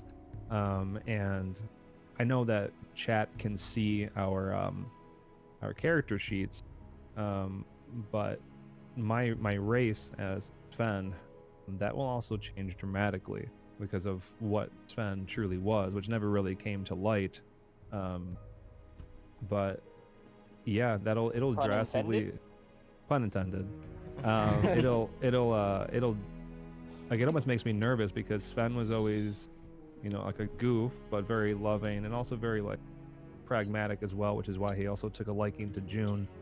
But yeah, I'm almost nervous to have him come back, because it'll dramatically change. And not to mention that the weapon that he was killed with, it wasn't just like a stab and I was dead. Like, there was something attached to that thing, and I'm also nervous like what that might have effect on like his soul or his body afterwards. Or there's a million possibilities running through my mind. But yeah, that's kind of it. I mean, it's definitely going to change how Sven is. Who Sven is as a person. He's just gonna like Spider-Man 3 it and wear more eyeliner and just kind And of just dance and be happy all the time? Yep. double Just gonna finger start point. wearing all Sven black, could just pull a becomes emo. Ben from the Umbrella Academy and just follow the group as a spirit. Ow. Uridin you- is very attached to It's a very good Sven. show. You should watch it. It's Uriden's made very by attached to Sven. Gerard Way from My Chemical Romance. I believe. Yeah. Really interesting. Yeah, that was kind of the last question I had directly. I'll open up to the rest of you then, regarding Sven's death. As I say, I have a question to Cthulhu. I have a couple questions. To do. I got a couple questions. for Everybody, you. Here's grab the your. water boy. Here's the motherfucking tea. Yeah, and here comes the roast. Hi. no, it's no. No. I would have roasted you more when I was in the heat of being Spirits, mad at Anthony and at it's me, and because also keep in mind that there was a part of me that was thinking that, because like a lot of the decisions didn't make sense to me in the moment, and there was a campaign I was running where Anthony's character died in the first episode of Yep. my campaign, and then his second character died in the fourth episode, or fifth. No, Yeah, second to fourth or- last, I thought, or I was something. gonna say, like, near the yeah, end. Tavian lasted a while, but Unfortunately, Well, unfortunately, either way, but yeah, two of your characters unfortunately died. But my question to Cthulhu is, how dare you? No, it's How in the fuck? yeah. why? What gives you the right? But when everything was kind of happening, and especially like when I was stabbed, and June had run up, revealing a pretty big part of her character, which I'm not sure if anybody really caught it, because nobody. You have to go back and well, don't shush me, because they can just go watch the saying stream, Cthulhu did. June. But what kept Cthulhu still not like bloodlust, but it seemed like your demeanor didn't change too much as things were happening until you just wanted to eventually because you still wanted to attack him and stuff even after like what happened, because like I was downed and like I happened to be like brought back from being unconscious, but then you still had the motivation to want to attack him. I'm curious as to what either Cthulhu was thinking or what Cade wasn't thinking properly, or It's gonna Well- get personal now. Yeah, now it's going to go into attacks. Well, actually, Cthulhu never had the intentions of attacking. Cthulhu was in the intention of, I want to know more, and he already had this hierarchy, like, oh, I'm the best of the best. And Cthulhu saw that and was like, I'm gonna keep talking and see what I can get, so he can figure out who he's matched against, and then if he would have revealed who he actually was, then might have backed off. But he never gave him that. Like, I am this. Your I am- eyeballs didn't do it for you. Well, yeah. I mean, the thing is, Cthulhu isn't very liking to people that think they're better than him. Or better than the natural person. Not even him as a person, because he knows people are naturally just like ranked higher. You just don't like But arrogance. You like he doesn't humble like attitude. arrogance at all. Why don't you So just there- go around stabbing Zio then? Then I'd still be alive. That's why he has That's so why- yeah. much fun whenever like Captain Flynn was like getting on to Zio and making fun of Zio and like poking at Zio. He was having the fucking ball, dude. He was over there smiling the whole time. Now, do The you one think that with, will like- change with Cthulhu, knowing that? Now, I want to point back to as well is when the king. We didn't discuss this on stream directly, but the king also you were lipping off to, and he, Yep. which is assumed was talking about you, but he pulled his squire over, whispered something in his ear. Both of them looked at you, and then the squire walked away, and June told you to shut up. And then this happened, and again, not directly saying it's your fault, but there was a challenge say of it. someone else's arrogance. Do you think there's going to be any sort of wavering in the, well, maybe I should watch who I step to? He's definitely gonna be more cautious, and he's gonna there's gonna be a lot of character like like I guess Cthulhu's gonna have to find himself I in mean, a I'm weird really way. curious. I'm really curious about Cthulhu and his relationship with his god too, because you were even though we all had our deities of some sort, like you made a point to almost pray, like 3 times in a session, like either whether you're waking up or Religiously, would yeah, say you to him. prayed What would religiously. So I'm curious as to Ooh. if is there any part of Cthulhu that thinks that Sven's death was a part of like your god's plan, because you were also getting you were connecting and praying a lot. So is there any part of Cthulhu that thinks that there is like an overall plan, and that whether it's good or bad, that it ultimately comes down to what was meant to happen? Or Well, is it too fresh for Cthulhu to be like, oh, well, yeah, no, my god wanted him dead? well, it wasn't more of a my god wanted him dead. It was my god. He's questioning everything when it comes to it, because now he's seeing this as his second time fucking up and seeing somebody like visibly hurt or visibly dead. And so it's like very, very big spectrum here. I got hurt until I died. That's how you kill somebody. Hurt until it dies. Death. But yeah, he sees this, and now he's questioning if this was really the plan that was supposed to happen or not. So he's more of like sitting there like, fuck, is it me? Or Yeah, I'm excited for the characters to fall apart. yeah, Honestly, I mean, like, it really is. I know, like, I know Nick DMs, obviously, Fern DMs, like, I've DM'd, and although dealing with the character death, and again, going back to Matt Colville, he has, there's a lot of videos out there about dealing with a player death, because it can be, like, the actual stages of grieving. At first, it's just, like, shock, and then you get angry, and you try to blame everybody. You know, there's all of those steps, but the one thing that I'm really excited about is seeing how the dynamic of the group changes, because there has to be, whether it's June or Alar, Zio, Uridin, Cthulhu, there has to be at least some people that are thinking this might not have happened if X didn't happen. And I'm wondering if the group is gonna rally around the death of Sven and become even closer, or will there be like a rift now? I mean, we technically have only known each other for like a week, but Not still, even like, 3 days, maybe 4 days. Well, Yeah. well, It depends on, including like, the this, sessions including the here. 2 days of the Yeah. ship. Yeah, it's been a minute, I guess, for all of It is definitely going to be interesting to see if that drives a wedge in between people, or if it brings you guys closer together.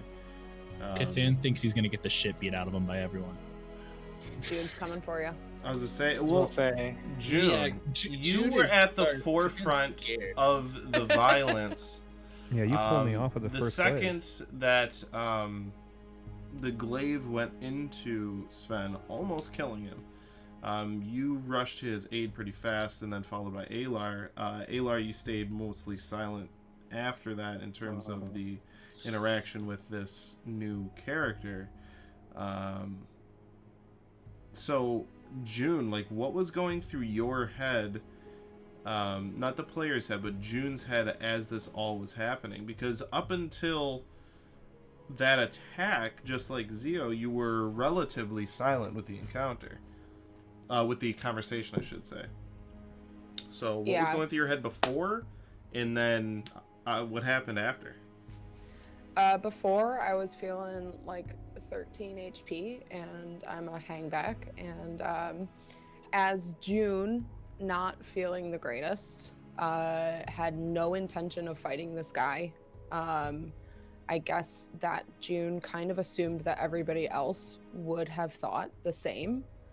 And having seen Sven go up and, you know, try to talk to him and, you know, not necessarily being antagonizing or violent, you know, kind of caused June just to hang back a little bit more. But then as soon as, like, the tables turned, Sven has brought June back from, you know, death's door and has always been there for her. And it, you know, even in the short period of time that she's known him, and the fact that that guy would have done that to him, like, triggered something in June that, like, that's not okay.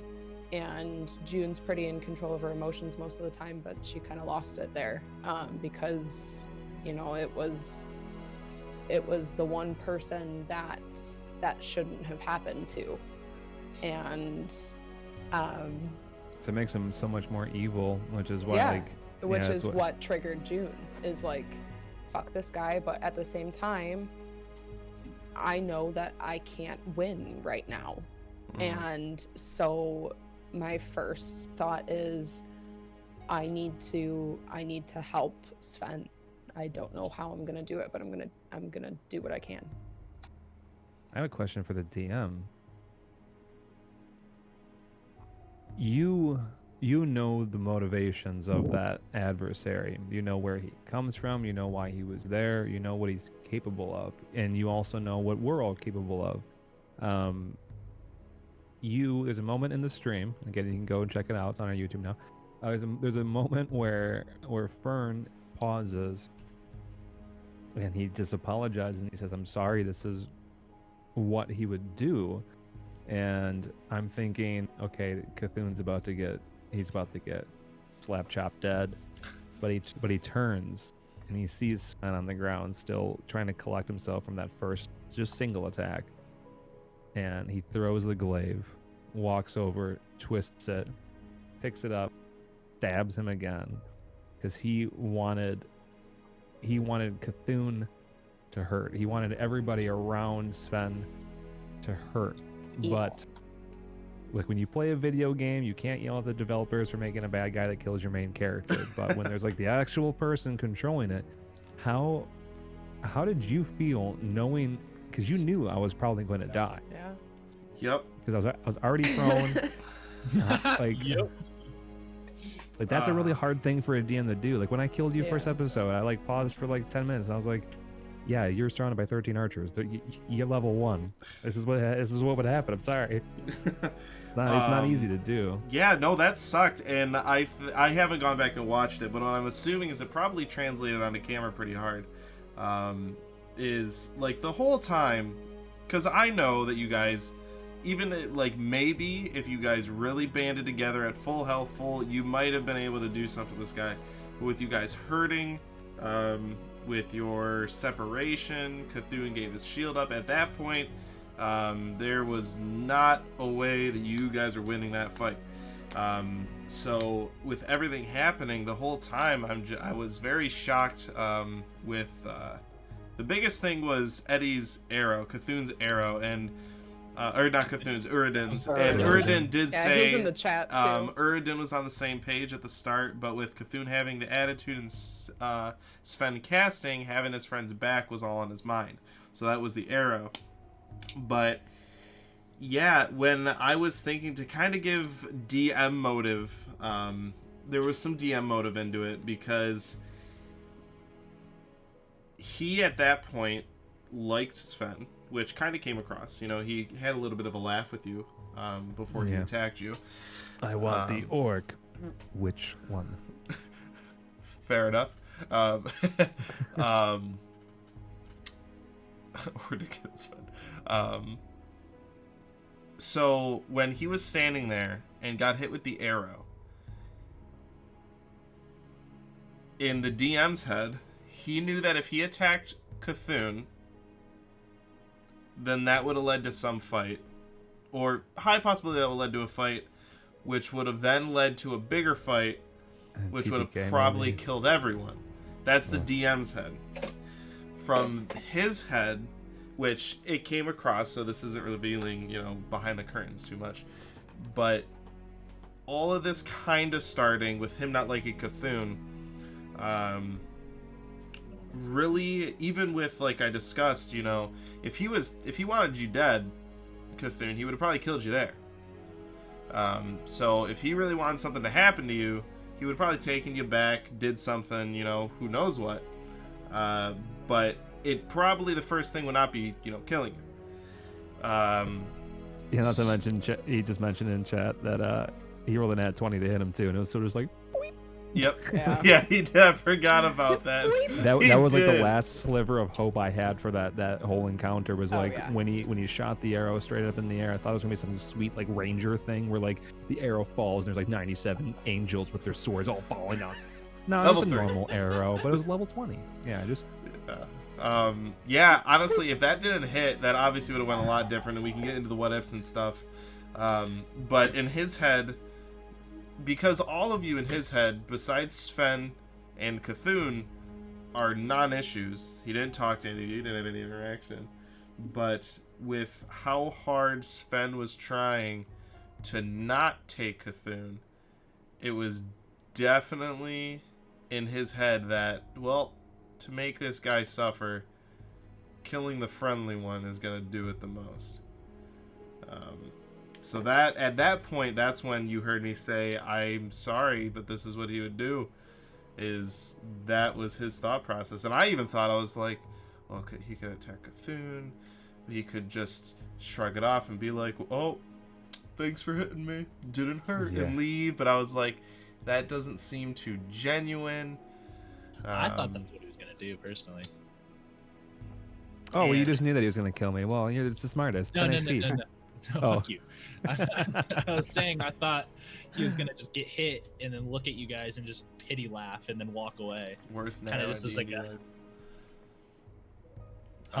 Huh? Just Eddie said worst nat of his Ah. D&D life. That the That's what I thought.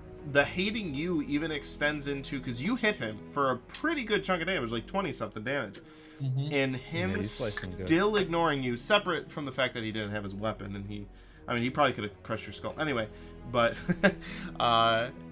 he was just so hell-bent on teaching Cthulhu a lesson that it's like, you attack me, fuck you, me hurting you is not going to hurt you.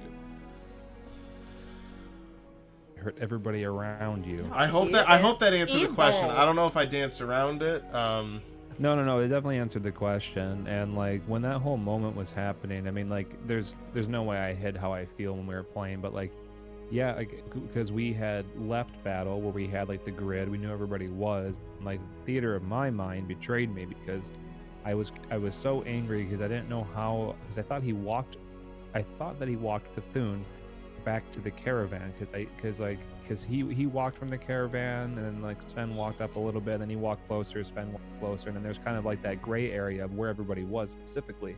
So then like the moment when I had backed up to feet after realizing that like command spell failed, then I all that spacing fucked with my head. So then like when I Right. thought he was right next to the caravan with Cthulhu, and that he threw an improvised, not ranged weapon at a prone person with disadvantage, still managed to hit me, use all of his full movement, go back over, pick up his weapon, and hit me all in one turn. I was like, there's no way in the moment, of course. There's Right. no way that he had all those actions, all of that movement, and then nobody could do anything. That like they were like everybody was surrounding me, so Mhm. they like all my companions literally just like stood there next to my side while he was just like peace. Yeah, with that Peace. encounter being like that, it was so weird, and definitely things will change in the future to make it better. Hard to do it with remotely too, like improv.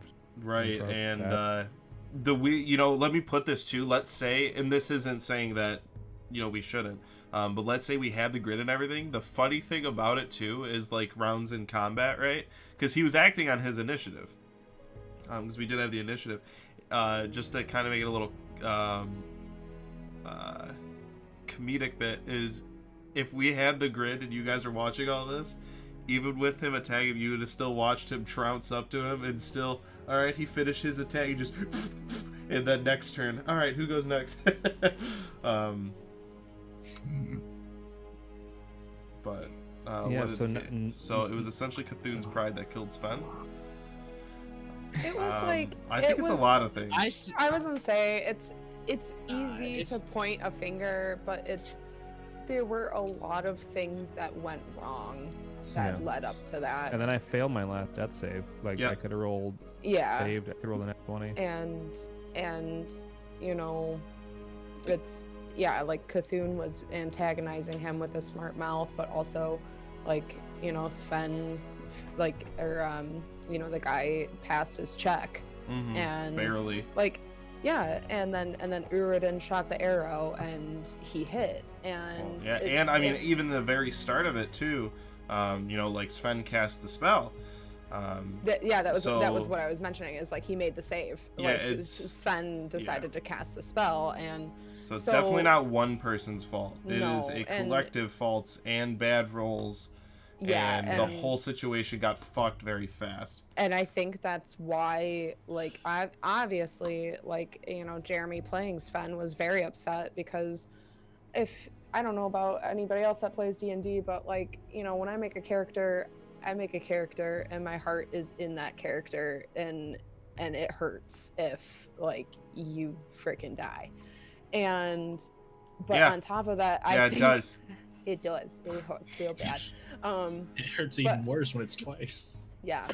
I regret but- nothing. But my whole point, my Good to know. whole- Good to My know. whole point is that, like, I think we were all like, just like, I think we mentioned earlier in this stream that like none of us were having fun at that point. Like No. that sucked for every single one of us playing, and that just goes to show that it wasn't just one person, it wasn't just one dice roll, it wasn't just one action or non-action.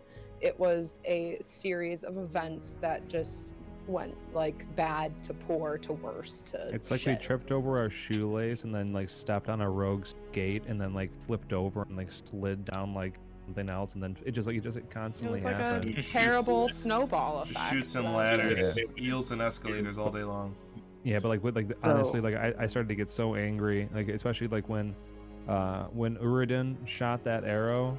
At first, I was like, okay, maybe this is gonna be like an effect of some sort. But when he was like, I shoot the arrow straight into the air, like I literally was like, what are you doing? Yeah. Like you're not only That's- you're yeah. not going to just Oh directly my attack him, God. you're gonna Me do some weird too. Hail Mary and obviously like I'm not actually angry at any of my friends here, but like in that moment I was like, what do you think is gonna happen? It's gonna go right through his brain and then down through his esophagus and out through his Yes. bum. We win. It's gonna slice him in half. I was curious about that too. And Eddie did say that the arrow was originally for the driver. Yeah. Yeah. So I what saw that. switched that? But if you missed it, he also just said, I said, yeah, for sure. And my other Discord had agreed with this. If I remember correctly, Eddie said something about his plan was to shoot the arrow and then basically get the guy to go after Eddie.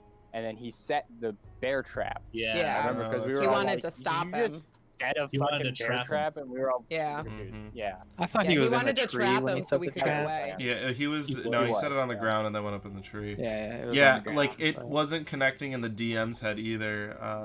hmm If It it would was have Sven's pulled casting. off, it would have been fucking insane. Yeah, Yeah, but just, I yeah, mean, like, one- even like from a DM's point of view, if he was going over there to hunt Eddie, you were all dying, or you were leaving Eddie behind, or sorry, Uridin behind. Yeah, Like I once it just, went like- real bad, it was either Cthulhu was going with him, or the other way that it happened.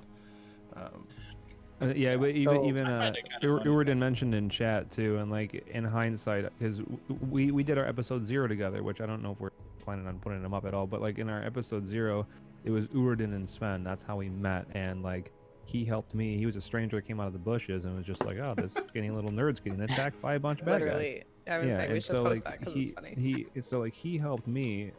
I healed him, and then like so we were instantly bonded by battle, and so where I went, Uridin went, and vice versa. We had each other's backs, we know each other very long. So like chat that I thought of too is that when Ben had casted or tried to cast, there's no way Uridin knew what I was trying to do, but I think that he saw me try to do something.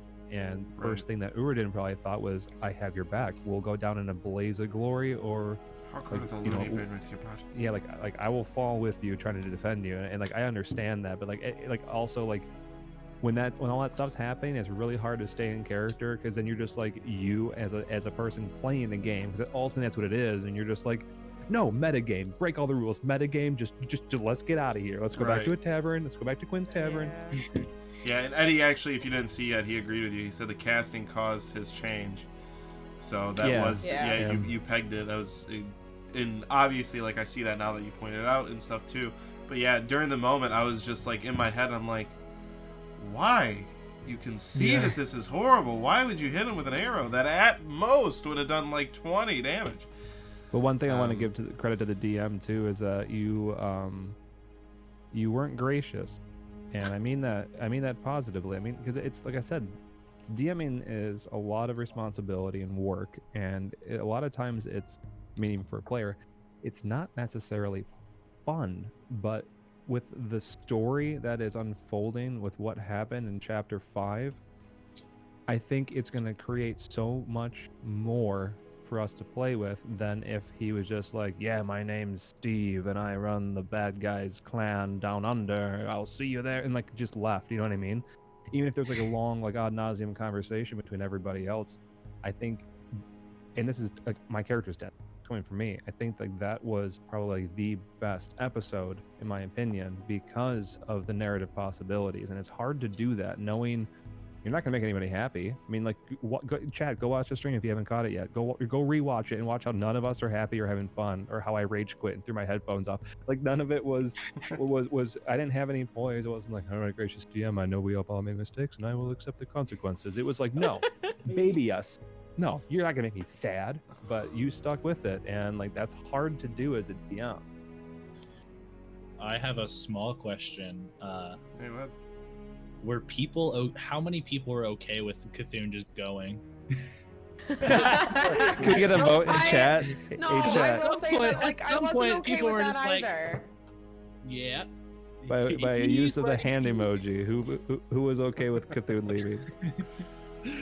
No, I wasn't. Even in hindsight, knowing what happened. Zio Ayla. at Eddie. some point. Uridin was I don't okay remember with the it. exact point, but there was a point where Zio was like,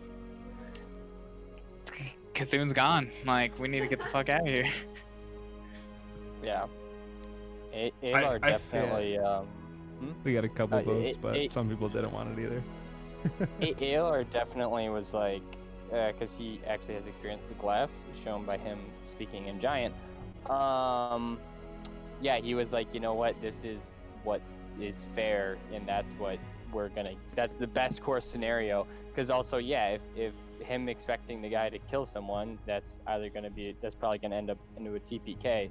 So it's like, you know what, he's at least partly reasonable for why he's angry. So And You know Alar what, would yeah, know let's- too. Like you have not. I'm not going to get into your backstory specifics, but Yep. like you've experienced Goliaths enough to know that Yeah. they do what they want. You know, so Right. it's like even if they are weak, not saying Cthulhu is, but for example, even when someone is bigger than you, you're not going to back down. So it's that mentality of in your head, you think you could, even if you guys were higher level than him, like he's not a warrior if he doesn't think if he goes into a battle thinking he's gonna die, then he's already lost. So Yeah. But I think it got to the point less of who was okay with you leaving and more who saw what was happening and was like, that's all we have now. Yeah. And then it's like fucking worst, best of both bad options. Yeah, exactly.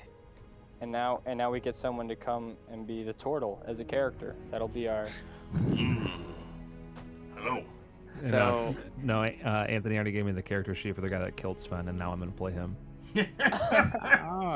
I do want to say, for anyone that is curious, Jeremy does not even know what's gonna happen. We've talked about the situation, but Jeremy doesn't even fully know what's gonna happen. Yeah, it makes me nervous. Next episode makes me really nervous because, of course, I have a hope of what happens, but like he just said, I yeah, already told you, it's 2 days of CPR. Yep. I know. all the way on the boat. Zio First got I was you. afraid, I was petrified. Literally 4 hours of medicine checks. All So right, I DC's got 95 a, now. So, I got a just question. yeah, is there any other final questions on the actual? Just because I want to ask some going in the future questions. Is there any other questions to be asked about that encounter? Yeah, so I got one small question, and then I'd like to implant a thought. So my question is to Cthulhu. Hi.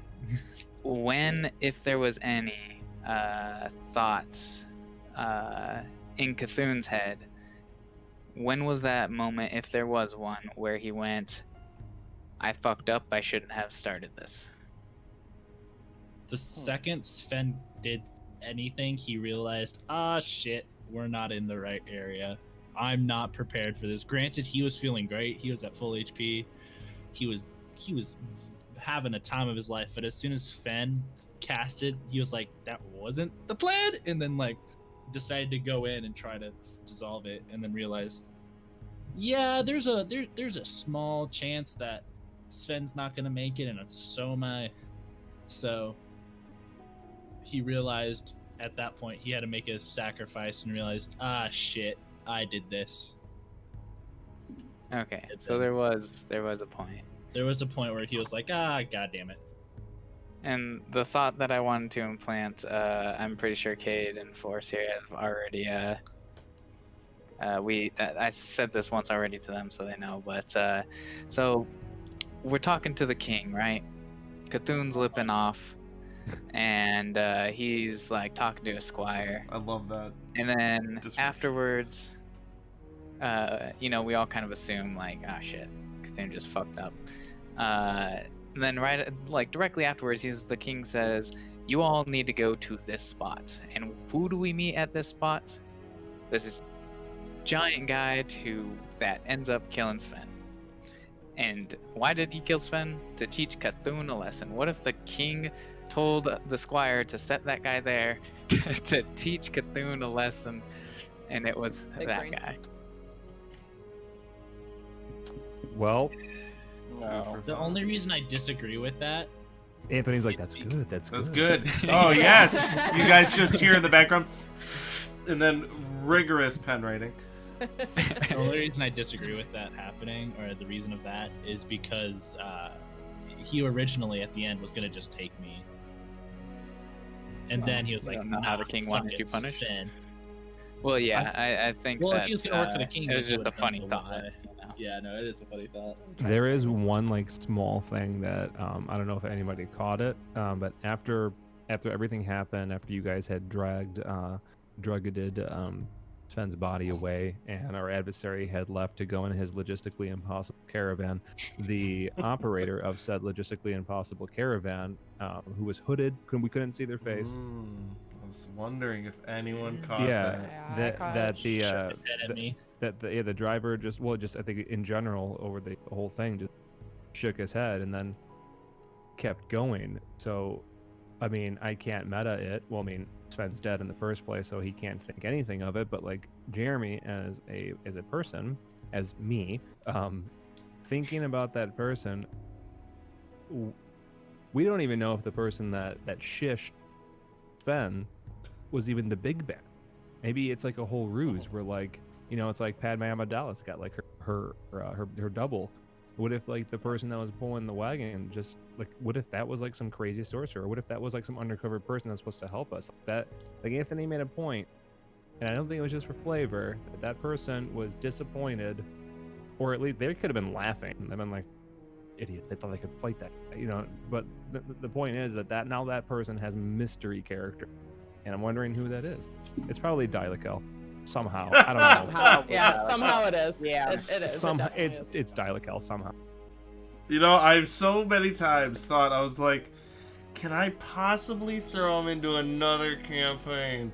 Well, he's in the same world technically. Always He is in the same world, but he's a half-elf, and they don't live past 180. This is 300 years of the past. So, unless he's a time hopper. But, that would be funny. That would be in character. Yeah, would be. Yeah.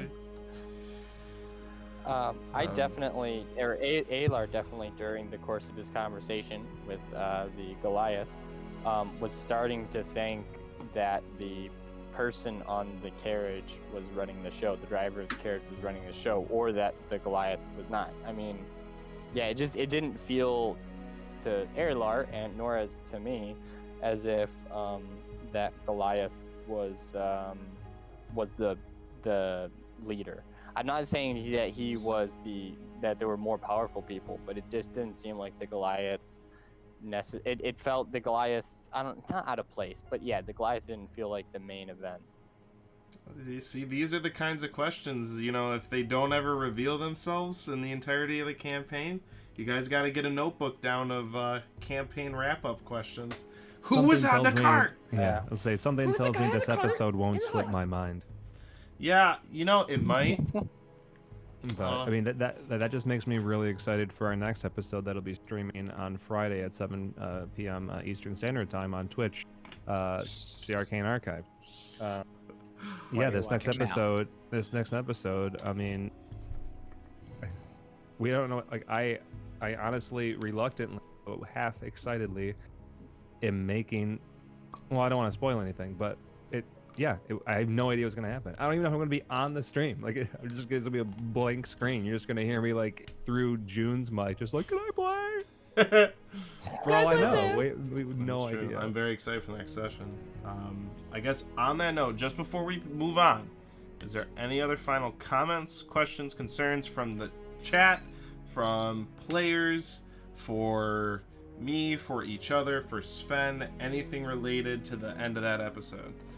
He still needs that napkin. Oh, you still need that napkin.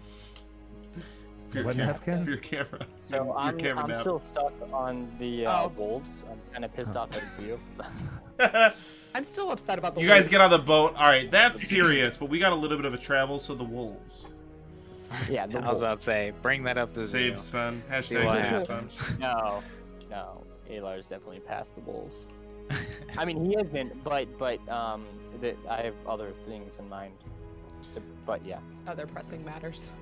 Well, Well, it for the inspiration things to use the wolves for, but it's not obviously he's not angry at Zio anymore for the wolves. He's kind of knows what defeat feels like, so he's well, he knows pointing fingers is not going to be beneficial. on that note, just to wrap up into the next episode, it seems that some of you have a loose idea on how to save Sven. So whether or not that happens in Solaria, whether it succeeds or fails, or even comes about, because the Kraken will kill you on the way. What's No. happening on the boat? I'm CPR in this CPR. big Just live. a dragon of old age just falls We need out a of the sky and defibrillator. happens to crush the ship. Yeah, it's actually dead. The dragon's dead. It just happens to fall on your little speck in the. But my question going forward is, and it can be, it could even just be a seed of a question that you as players think of. What is your course of action separate from Sven, whether he lives or not? What is your course of action going forward?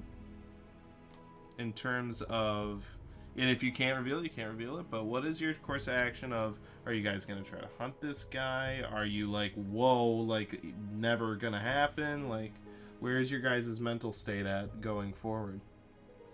Cthulhu is definitely one-on-oneing this kid, at least. Not one-on-one, but he wants to find him. Okay. And he wants to... He's he got to wants to, one-on-one the entire party first. Like, let's Yeah, get you let's get that one out of the way first. Well, Cthulhu- He did do a one-on-one. He won that. So there's gonna be a player death next One-on- section. one-on-one, Cthulhu. one-on-one. Yeah, no. Party's decided. But no. That's the he's- secret TPK, is that we just all kill each other. Yeah. He's Go gonna on, try to find a way to get that motherfucker back. He wants vengeance. Yeah, kind of going off of that, like that's what June wants to. Essential oils on Sven. Yeah. No, I wanna. This I This wanna, is Lang I Lang. wanna fuck that guy up. Like he is going to die at some point. Except that June knows that I have a little Except- ways. I need to learn a few more tricks before I do that. For So Cthulhu, or for Uridin, slap Cthulhu. Second, help Sven and bring him back to his clergy, and go from there. Then revenge. Yeah, no, bringing him to his clergy is gonna be like number one. Fuck the king. Go to the so clergy. yeah, that's Yeah. what Zio Well, has yeah. in mind as well. CPR on the boat and Yeah. bring him to the clergy. Is Zio in the same kind of bloodlust right now? Zio feels like he needs to go home and train for the next like 30 years. Get back to his original age. So he Do can. it again. That's I forgot about that. Yeah, you're 30 years old. Yeah, Yeah. yeah. And then after that, maybe go outside for another shot at life. See what it's like in Maybe 30 go back years. outside. But maybe We not. all disbanded. And then I this mean, is- that's not what he's gonna try to do, Right. but This We'll try is to do actually that. pretty big of a question, and the reasons why will be more apparent later. But Alar, what is your thought process on that? Post that fight. Yeah, you getting post that fight, you guys know you're heading back to Solaria. Whether Sven is revived or Yeah. cured or whatever, what is your thought process on going forward? First from there? order of business is definitely getting Sven back to his clergy. Two reasons. One would be Sven has always respected the dead, and I think to respect Sven, it would be to bring back his clergy. He doesn't expect Sven to be able to come back alive, because otherwise the clergy would have brought back that noble. That's what I thought too. In terms of the Goliath, though, Alar doesn't seek revenge. Sven's face right now. Did he was like, not I was think counting about on that. Yeah, Yeah. neither did I. Damn. That's I'm what an Um, employee though. But I'm an Yeah, employee. I don't know. I mean, Yeah, I don't know, technically, but- you might be more valuable. Maybe, Mm. maybe. So We don't know what his Also after the not sure clergy, abilities. where is But he- Alar's head? Alar doesn't seek revenge. He finds it very difficult to have revenge. His rage is always in the moment. But he definitely wants to learn more. He definitely wants to figure out what the fuck is going on in the Lost City. Yeah, and I yeah. From chat. Oh, what do you know, ALR? I know a lot. I have a feeling that ALR might be the He's a smartest. I also wise think you're for 900 gold. years old, and I also think that you're the BBEG. So And you're a terrifying monster. I mean, I am the Terrifying oldest. claw hands. not- I'm not the oldest player, but my character is the oldest, I think, because Alar is 131. Oh, So for I sure. believe I'm the oldest. Oh yeah. I'm Yeah. 20. I was about Yeah. to say, I was gonna ask if Zio is now the oldest member of the party, but Your I guys' think the worst. combined age after getting older was still younger than me. not, not common. We're all gonna die, and we're still gonna be younger than this motherfucker. Yeah. Yeah, I'm afraid, that- but well, I don't know what the fuck June's race is, and I don't know what Sven's race is. I thought Sven was an elf, and I was wrong. Nope. A lot Not of that things old. are gonna becoming unraveled in the future. I'm gonna cry Um, next It's like a episode. spider. We all might cry next episode. Yeah. Any final questions from chat players regarding anything in the campaign from chapter 1 to now? Any questions for the DM from chapter 1 to now? Any other final comments, concerns? If we don't get anything in the Question. chat, oh, sorry, go ahead. Oh, I was gonna say, this is to the other players. How did your perspective of Alar change after he killed you all while possessed? Like during his rage while possessed, how did you guys change perspective of Alar? And also, someone else got possessed. I believe it was Zio. Like, Mhm. I don't know if we touched on that when we talked Well, I We about killed did, both yeah, we of them, touched so Cthulhu Three- killed both of them, so Yeah. he felt For- bad. For No, Sven, no, you did not 3 level last words. session. So You for Sven, de-leveled. 3 words. No. monster. No, I knew it. Yeah, you were obviously a monster the whole time. Right. No, but I mean, in all seriousness, like Sven didn't change much because he kind of knew what was going on. Right. But yeah, I mean, like it's a spooky situation. I mean, imagine just like going to a bar with all your friends, and one person's just like, you know what, you need to die. And you're like, wait, what? Like, Yeah. Yeah. Yeah, and I I, mean, think that. Sorry. No. I Go ahead. I was just gonna say that even like in the I didn't say it. episode, Go ahead. like No, after you. Zio mentioned to June about how terrible he felt about almost taking Yeah. me out, like in that, and yeah, even in that conversation, you know, June's like view doesn't change on either of you because it wasn't you. Does I mean yeah. Okay. I love I the fork over it. I think I don't know. Zio was unconscious when you got possessed, if I'm was remembering too. correctly. No, Yeah, I think because that was I put you down while you were possessed. And then it took you. yeah. and then I Yeah, I'm raised pretty up sure that and finished him. yeah. Zio didn't have much time to react to your possession, so I don't even think Zio even really probably understood at the time what was going on with you and your possession. So Right. Yeah, the last 2 episodes were not only fun as a player, but they were fun with all of our characters and watching how everybody interacted with it. But even if chapter 5 didn't end how it did, even chapter 4 alone already shook the foundation of a couple of characters.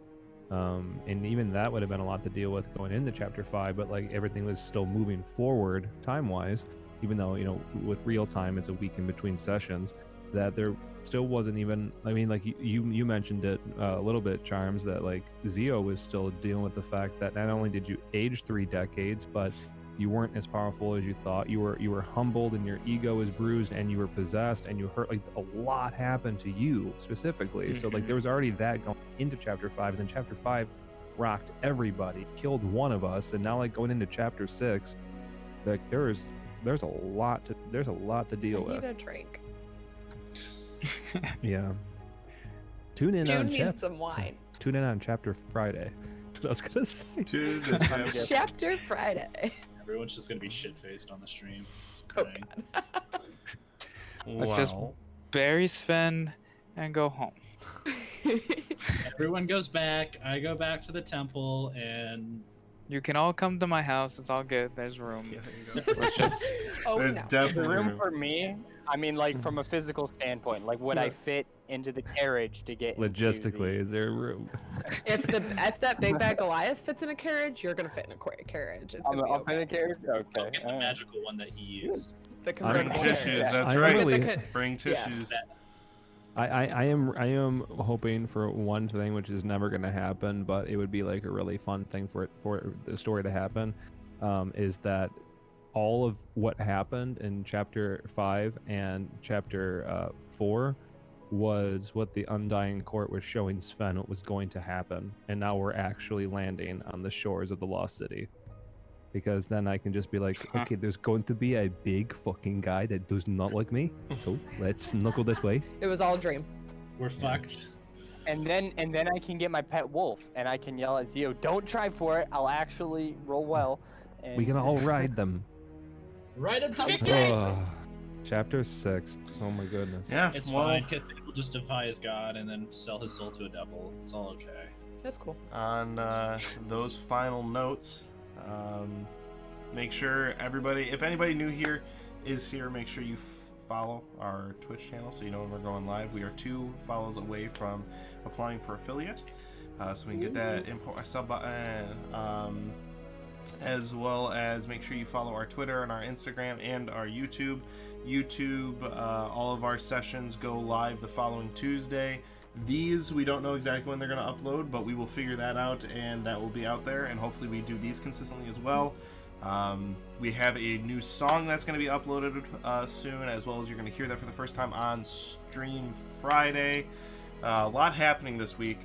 And don't forget, next Friday will be the Battle Royale between all the players. Yes, even you, Jeremy. In some form or Are another. we gonna dress up? Maybe we'll figure that out later. I'm dressing up because Oh yeah. we will figure that all out later. I'm dressing up, and here's a hint. If you can even see. Oh, I see it. That's dope. I'll So, wear my. just to finish this wrap up, you can see us again on Friday for Chapter 6 to see how they deal with Sven's death, if they can save him, get him resurrected, or what have you. But we will see you on Friday at 7 o'clock for the conclusion to the death of Sven. See you all Friday for the next chapter of the Arcane Archives. See you later. Bye. Bye. We're